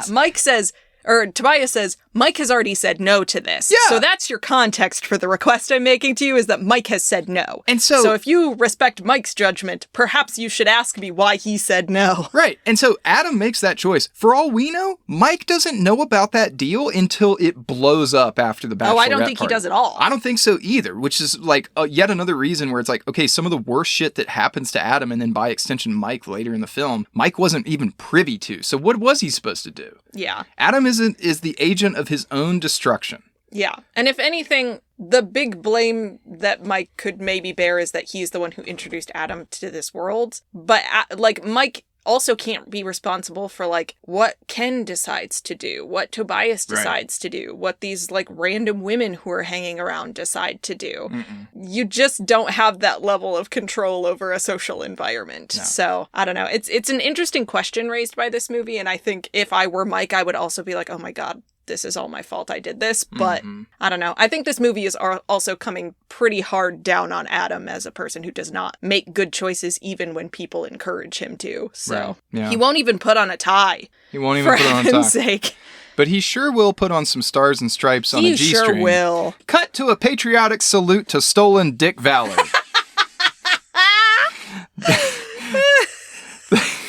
They do a 4th of July stripping thing, and they're dressed like soldiers, and it's questionable. Kelcee paused the film. Is this Stolen Valor? Is it? Is dressing up like a soldier for a strip show with Stolen Valor? Then up in the comments. Then the boys come home mad fucked up.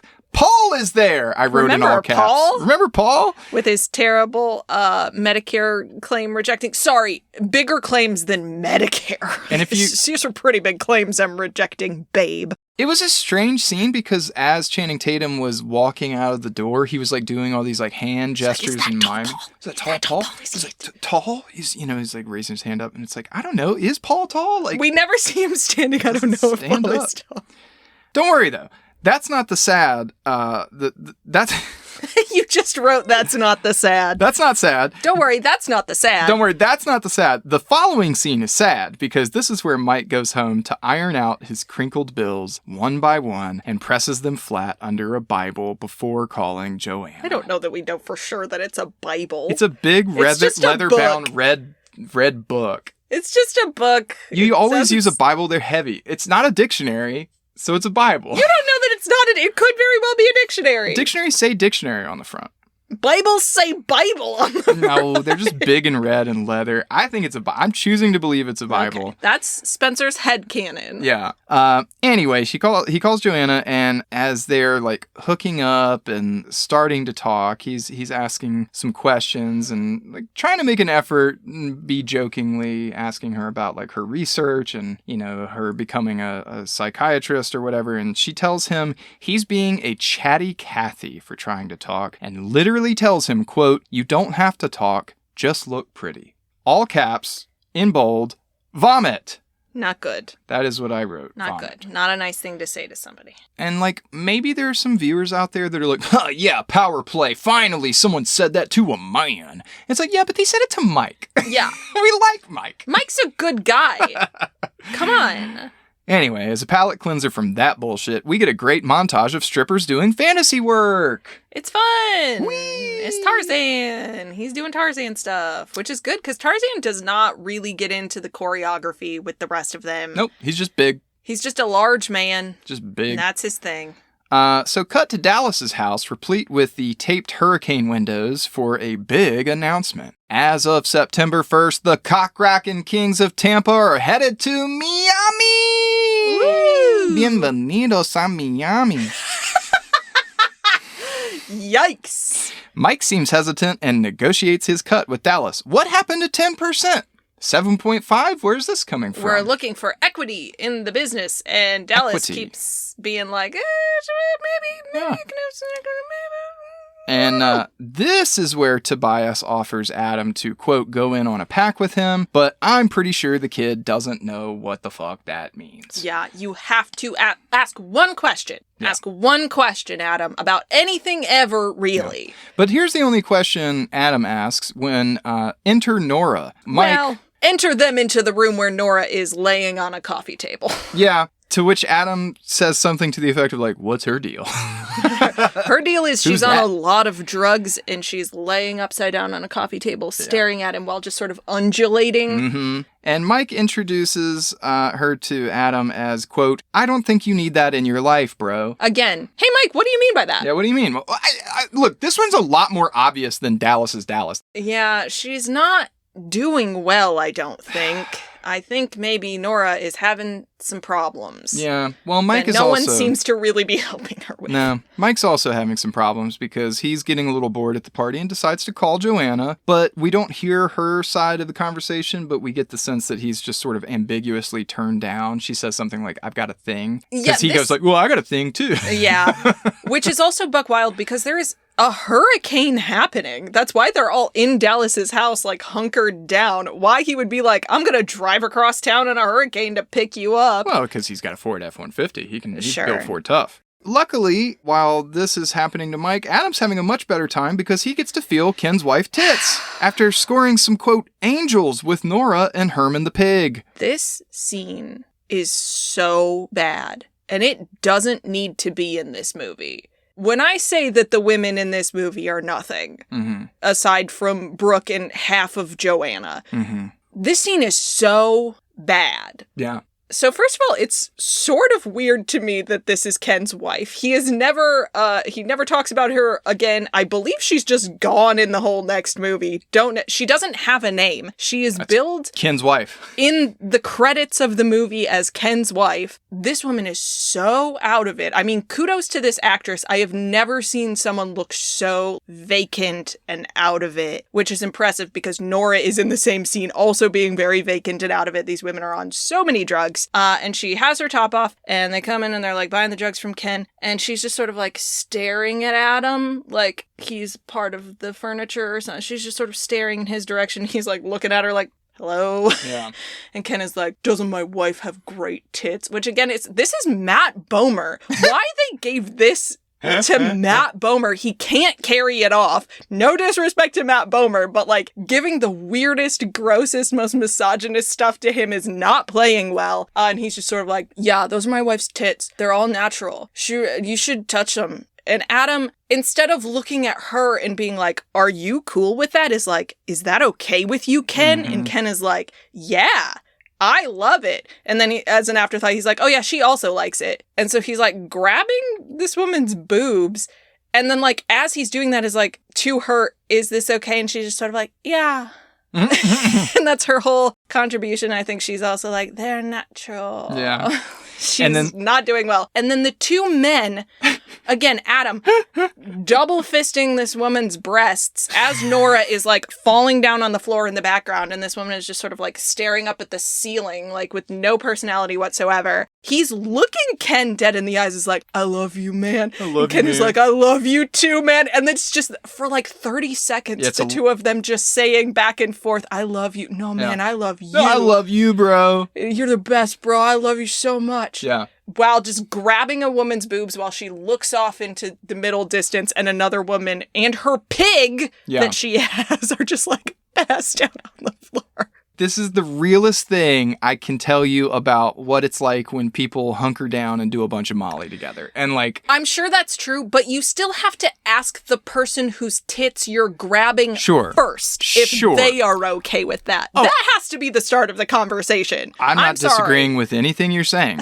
I'm just letting you know that this is 100% one of the most realistic scenes. I mean, this is how people act when they're on Molly. I absolutely agree with that. I've seen interactions similar to this but not with the added layer of, oh yeah, I just kind of pass my wife around to people. And she's so out of it that she kind of doesn't care what happens to her. Like, that's some John Hughes 16 Candles shit. I do not care for that. We, the viewer of the film, get to sort of watch something uncomfortable happen and then get even more disturbed by how cartoonish it is that at the end. They're just like, I love you, bro. I love you too, man. And I think that's a really important feeling and scene to indicate, this is Adam's way. Yeah, Adam has tipped. Yeah.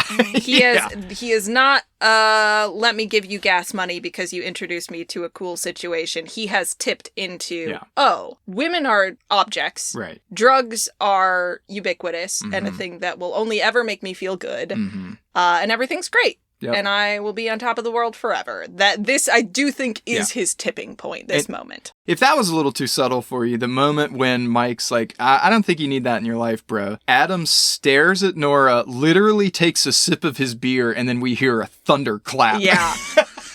Yeah, listen, it's not a subtle series of scenes. Oh, God. Anyway, in the next scene, Adam gets his own truck, just like Mike's, and they go pick up Brooke to celebrate at Chuck E. Cheese. That's great. I love the juxtapositions in this film, actually. Well, this is like sort of sad to me too, right? Because we go from like this very seedy sort of like drug and sex fuel thing to like, what's the other thing that Adam wants to do? Oh, play games? Yeah. Because he's a 19-year-old? Yeah. Jesus Christ. He wants to be like Mike and go race go-karts at Chuck E. Cheese. Yeah, it's wild. Anyway, Mike and Brooke discuss Miami, and he tries to ask her out. But she says she doesn't make a habit of, quote, sport fucking my brother's stripper friends. It's mean, but I do think it's fun.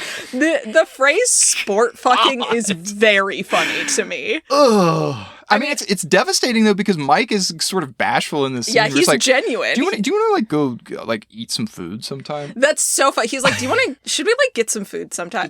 He's trying to make it the most casual possible way to ask someone out. Just like, yeah, do you want to like eat food? Yeah, in the same place as one another, and maybe have a conversation while we do that. Did you? I mean, it's whatever. It's whatever. You mean like a date? Well, like I mean, not if you don't want to call it that, or we could just whatever. be like, we could just eat food. It's very funny. Really shitty. Like, I don't know. I mean, I think Brooke's totally in her right to be like, yeah, nah. Yeah. Like, you're cool and everything, but nah, dude, I'm not trying to get it. But like, also, yeah, it is a mean way for her to have phrased it. That night, shit gets worse. Mike and Adam work a sorority party together as fake cops, and Adam idiotically gives ecstasy to a girl. Just gives it to her. A move that initiates... Via his mouth. To be clear, he, again, is kissing someone he probably shouldn't be kissing, and giving her ecstasy, which she hasn't paid for. Or asked for, even. Or asked for. He, like, whispers in her ear, and I guess it's sort of assumed that she says yes, but, like...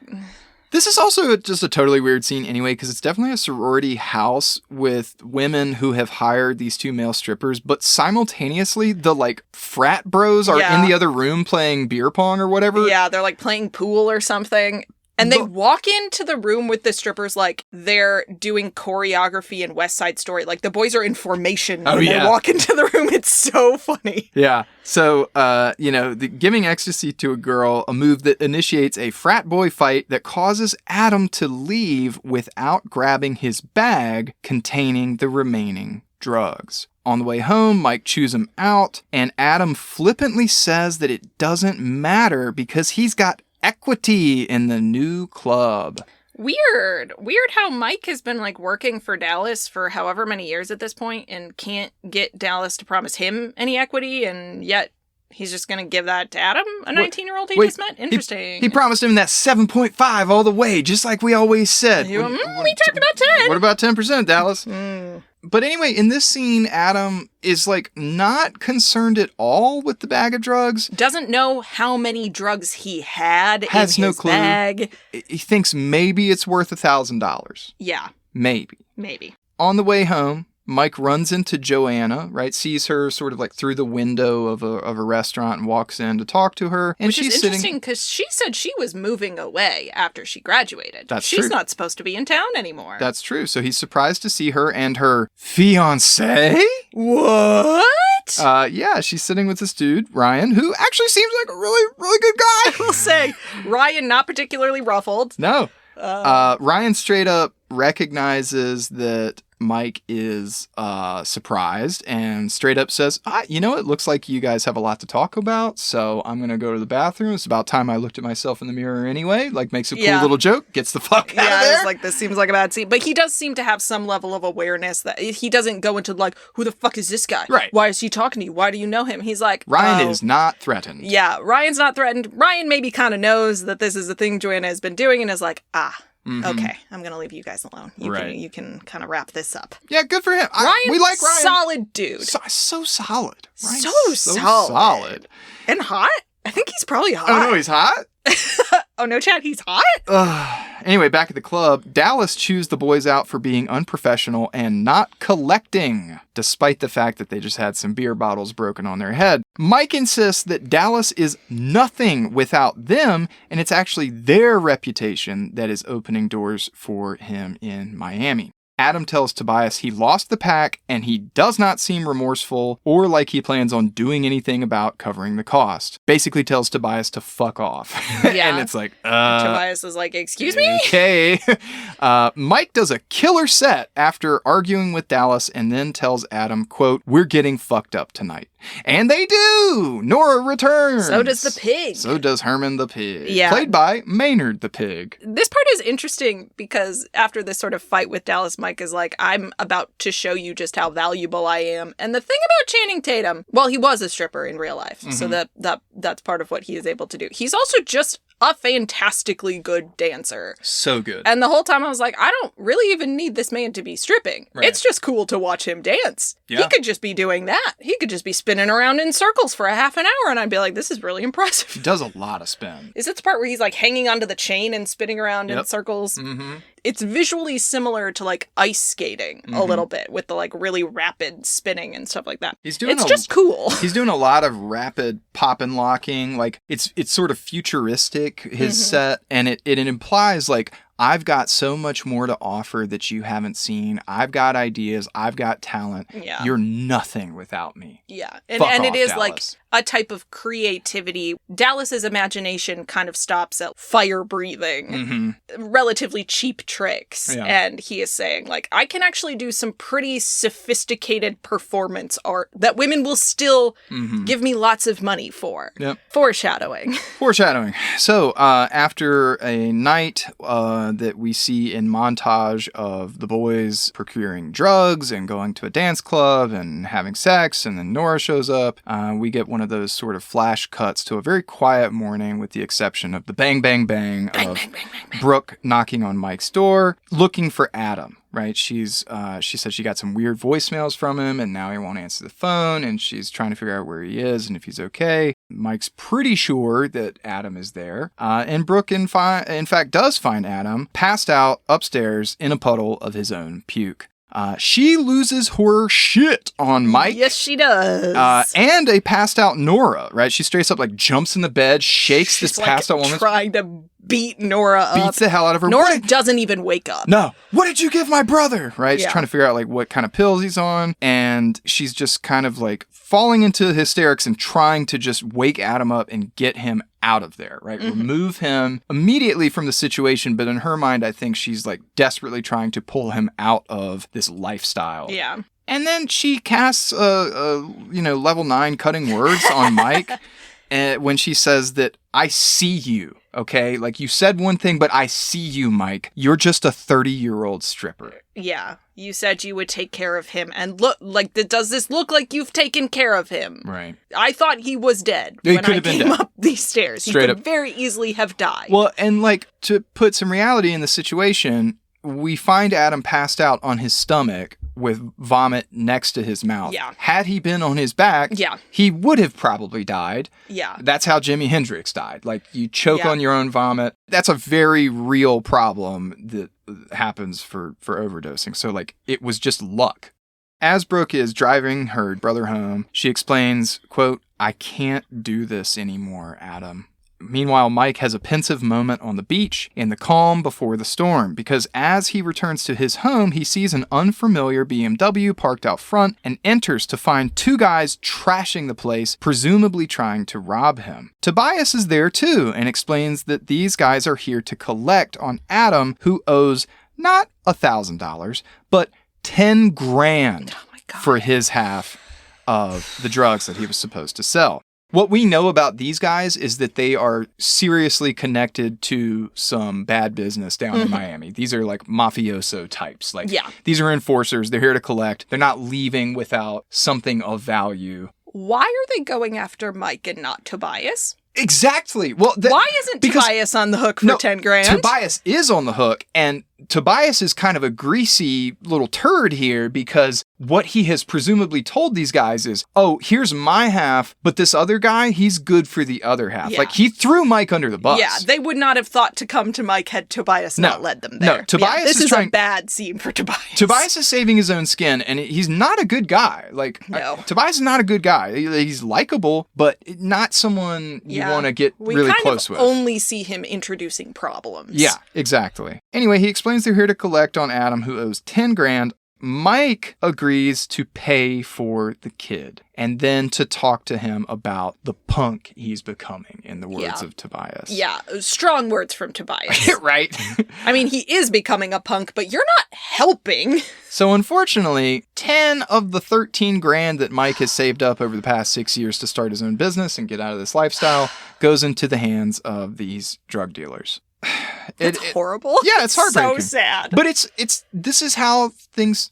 Yeah, I don't know. This is another just realistic version of these kinds of people that you don't want to surround yourself with. Adam is the cluster bomb. Adam is collateral damage. Yeah. Like, Adam will keep coming out unscathed, but just causing problems for all of the good people around him. And that's why I hate him so much. It also kind of ties back to this running theme of class. Mm-hmm. First of all, it's you can work as hard as you want and try to save up as much as you want. Like, one thing goes wrong and you're right back where you started, which is such a function of poverty. But also just when you are already in this vulnerable place of, I don't have good credit. I'm kind of working these under the table jobs. I'm trying desperately to save up as much literal cash as I can because I can't get the banks to work with me in any way. You are vulnerable to people who specifically target people who are vulnerable, like Sal, the construction guy, who will give you a job, but only if you agree to have very low wages and no protections. Someone like Dallas, who you can make a lot of good money with him, but you are kind of under his thumb. Or you're vulnerable to people like drug dealers who offer you kind of the fallacy of a get rich quick,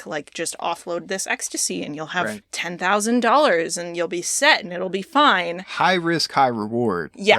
Right? Get rich quick or we will kill you. Right, yeah. Not that anybody tells anybody that at the top, right? And when you're in communities, and if you are a compassionate person, the way that Mike is, and you have these sort of cluster bomb people in your life, then there is this sort of I want my community to remain whole, and this kid is stupid, but he doesn't deserve to have his kneecaps broken or whatever. You're just vulnerable in so many ways, and Mike is sitting in the center of this nexus of all these different forces that are making it so hard for him to get out of his situation. And we don't know about Mike's background, but we do know about Adam's background. And I think the class discrepancy here really shows up because Adam does not give a shit when he makes a mess. He doesn't care about who has to clean it up. And I think the sort of key characteristic that we know about Adam is he had a full ride scholarship to go to college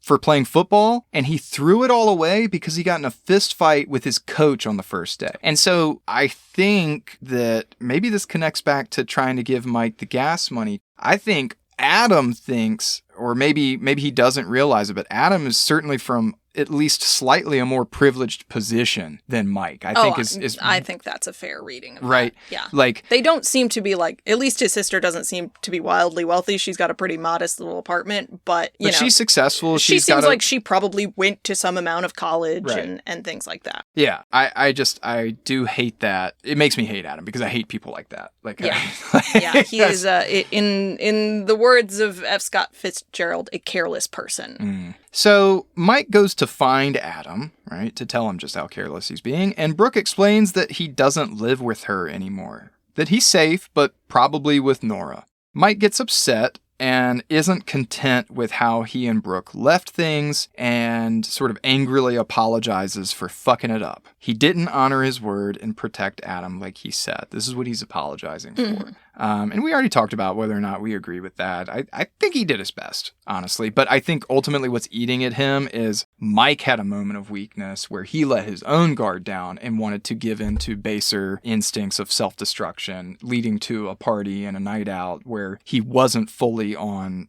Adam protection duty, which isn't his job. Yeah. But he understands that he had his own moment of vulnerability. So...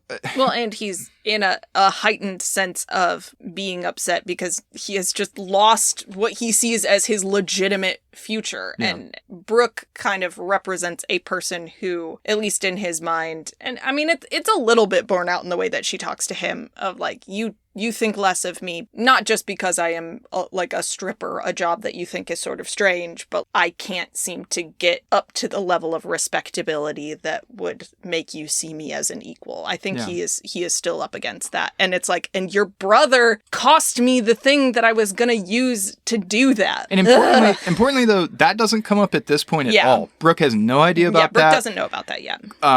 And Mike, honestly, I mean, clearly it's bothering him. It's contributing to his emotional volatility. He doesn't bring it up because it's not... He knows better than to try to use that to make her feel bad. He is more in a place of like, I want you to respect me, and it doesn't seem like you do. Yeah, the money but stuff... But I want you to do that legitimately because you think of me as like a person, not because like I had $10,000 I could use to help your brother. The money stuff bothers him, but it's not the most important thing to him. And Brooke responds by saying she believes him and that you're basically a good guy, but he has a hard time wrapping his head around what he wants, why he does what he does, and he tries to explain that he's more than his job or what Brooke calls a lifestyle. And I love this scene so much because it seems really awkward, but it's actually Mike in real time trying to come to terms with his own hypocrisy and his own level of that little plastic film that's protecting him, you know, as the perfectly still new truck or whatever. The veneer of respectability that he wants so badly, when it's like, you could also just respect yourself and accept that your life is what it is and that that's not shameful. And Brooke straight up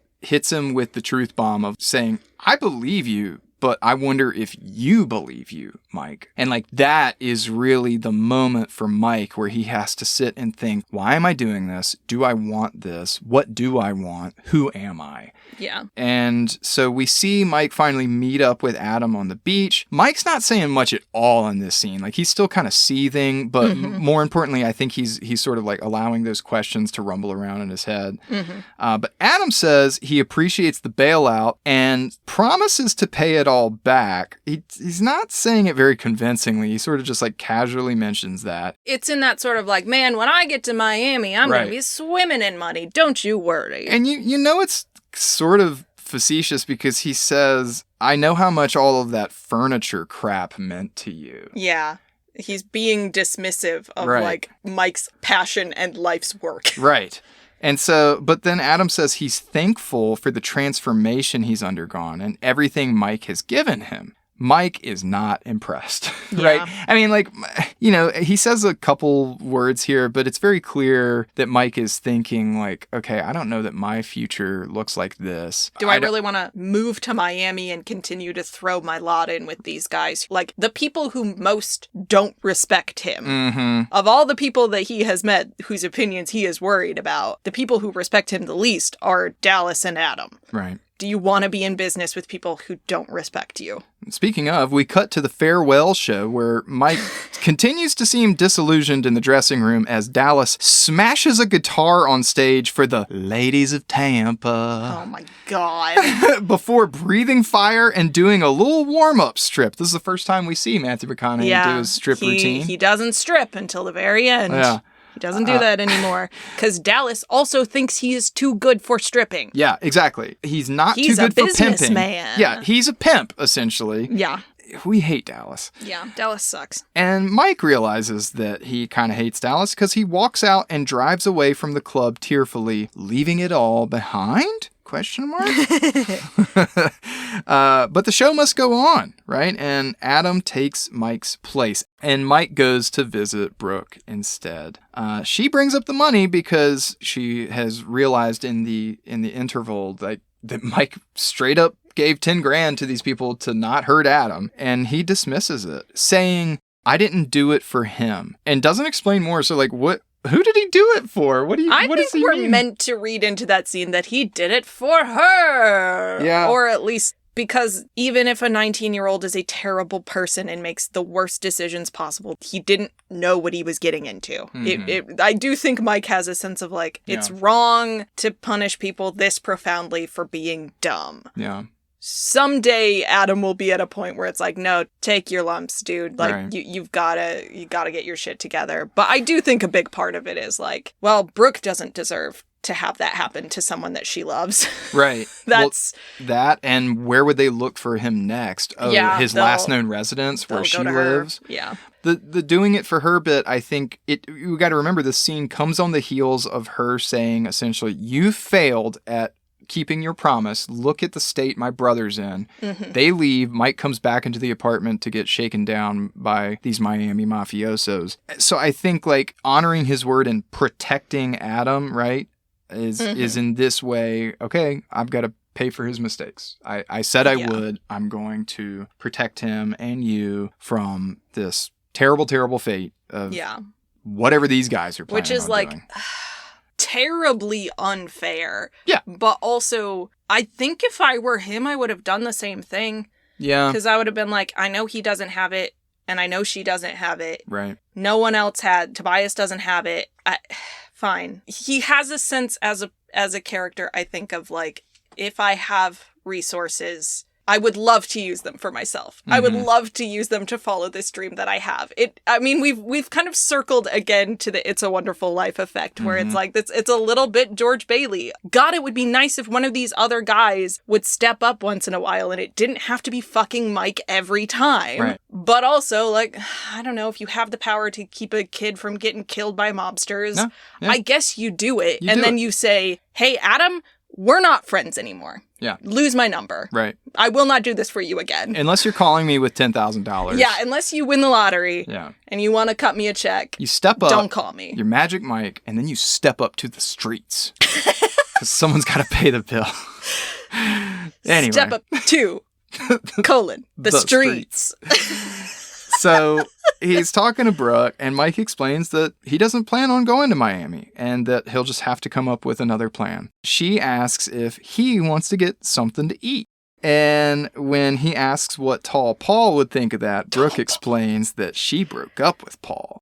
After a callback to their original meeting and discussions of breakfast, Brooke decides that they need to go to her breakfast place because, she walks in, they know her order. It's basically ready by the time she sits down. God, this woman loves breakfast. Well, it's now, right? Now she does. She didn't trust Mike enough earlier to reveal her love for breakfast, but now she does. Yeah. The only problem is they don't open until 6 a.m. And it's nighttime now. So, like, what could they possibly do for, like, 7 hours?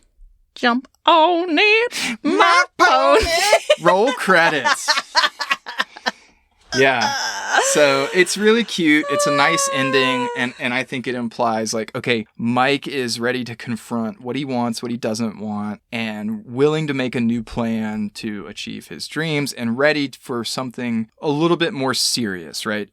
Something that's not just the trivial sort of Joannas of the world. Mm-hmm. And we see this first step of him saying like, okay, being around these guys isn't my path to success. Being around people like them or like Joanna isn't doing me any favors. I would rather see what my life is like being around serious people doing serious things.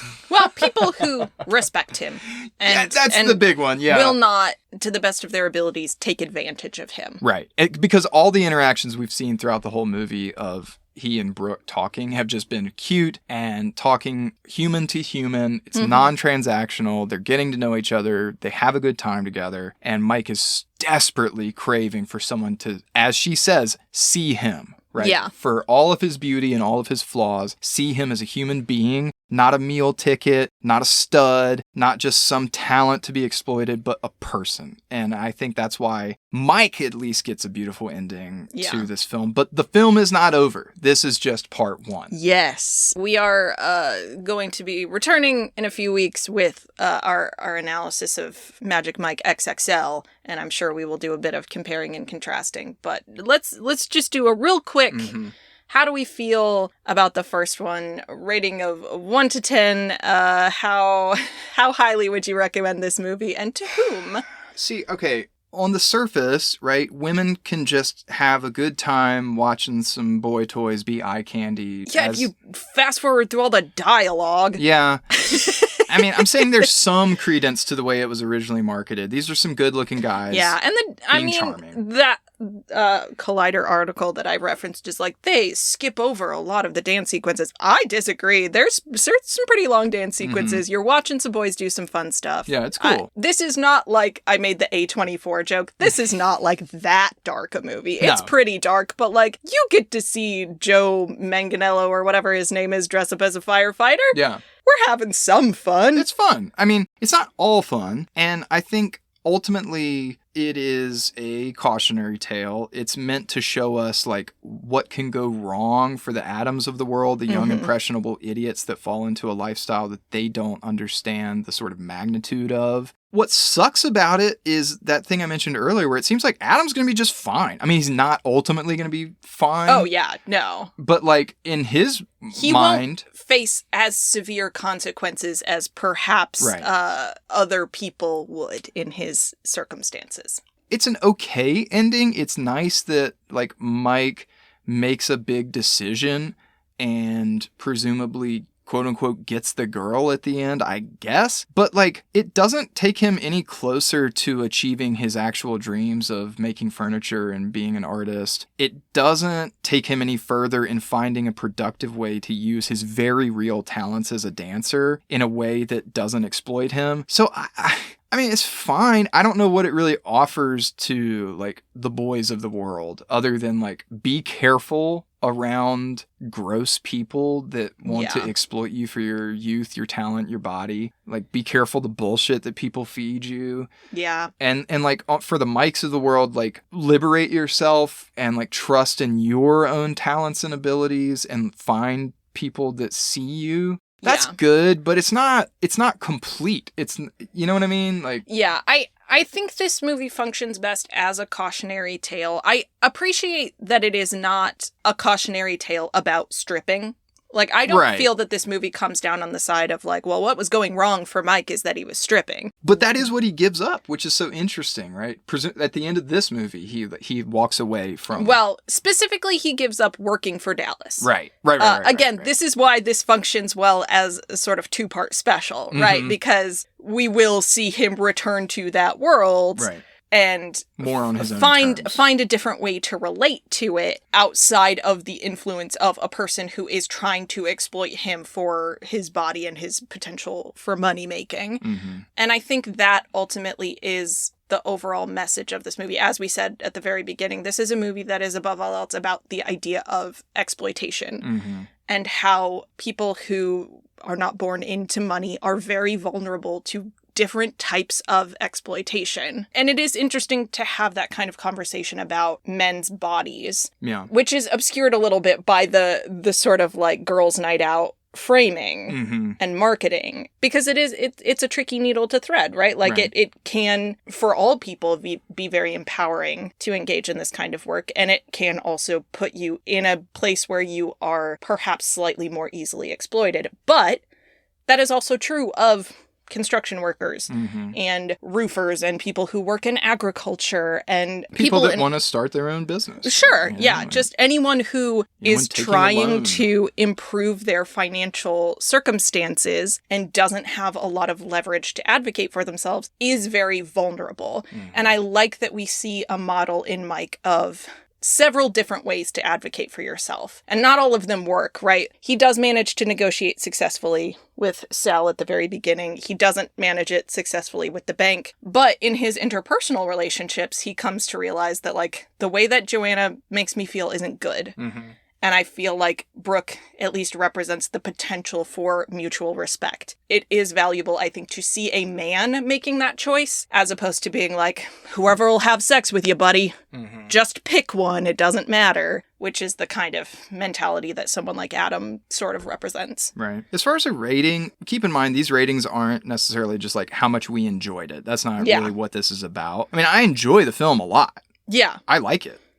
But for our purposes and like what it offers in terms of a safe place for boys by itself, I'm gonna give it like a 6.5. It's just above average. You know what I mean? Like, it's out there, but it's not double XL. You know what I mean? Like, it needs to be pumped up a bit, if you know what I'm saying. I think it does as much good work as a cautionary tale can do. What it doesn't do is offer you a positive route forward once you have evaded the cautionary tale. Right. Then what do you do? Then what are you supposed to do next? And I think the answer is go on a road trip with your stripper friends. Hell yeah. And see if you can't find a better answer along the way. Gotta go, viewers. We're gonna go watch the second one now. Join us next time for more positive... for what's our I don't know. You didn't give it a rating. Do you agree with 6.5? 6.5? I was thinking somewhere around 5.5, 6. Yeah. Yeah. It's fairly average. It's not... Yeah. Could be girthier. Could be longer. Well, you know, we get to see a lot more of Big Richie soon. Nice. And that can only be a good thing. Sorry, who? Big Dick Richie. Big Dick Richie. And his little sewing machine. All right, join us next time for that and more compassionate conversations about masculinity in media. I remembered our tagline. Look at me go. Look at you go. This Big Brain Bennington is signing off. Bye. Bye.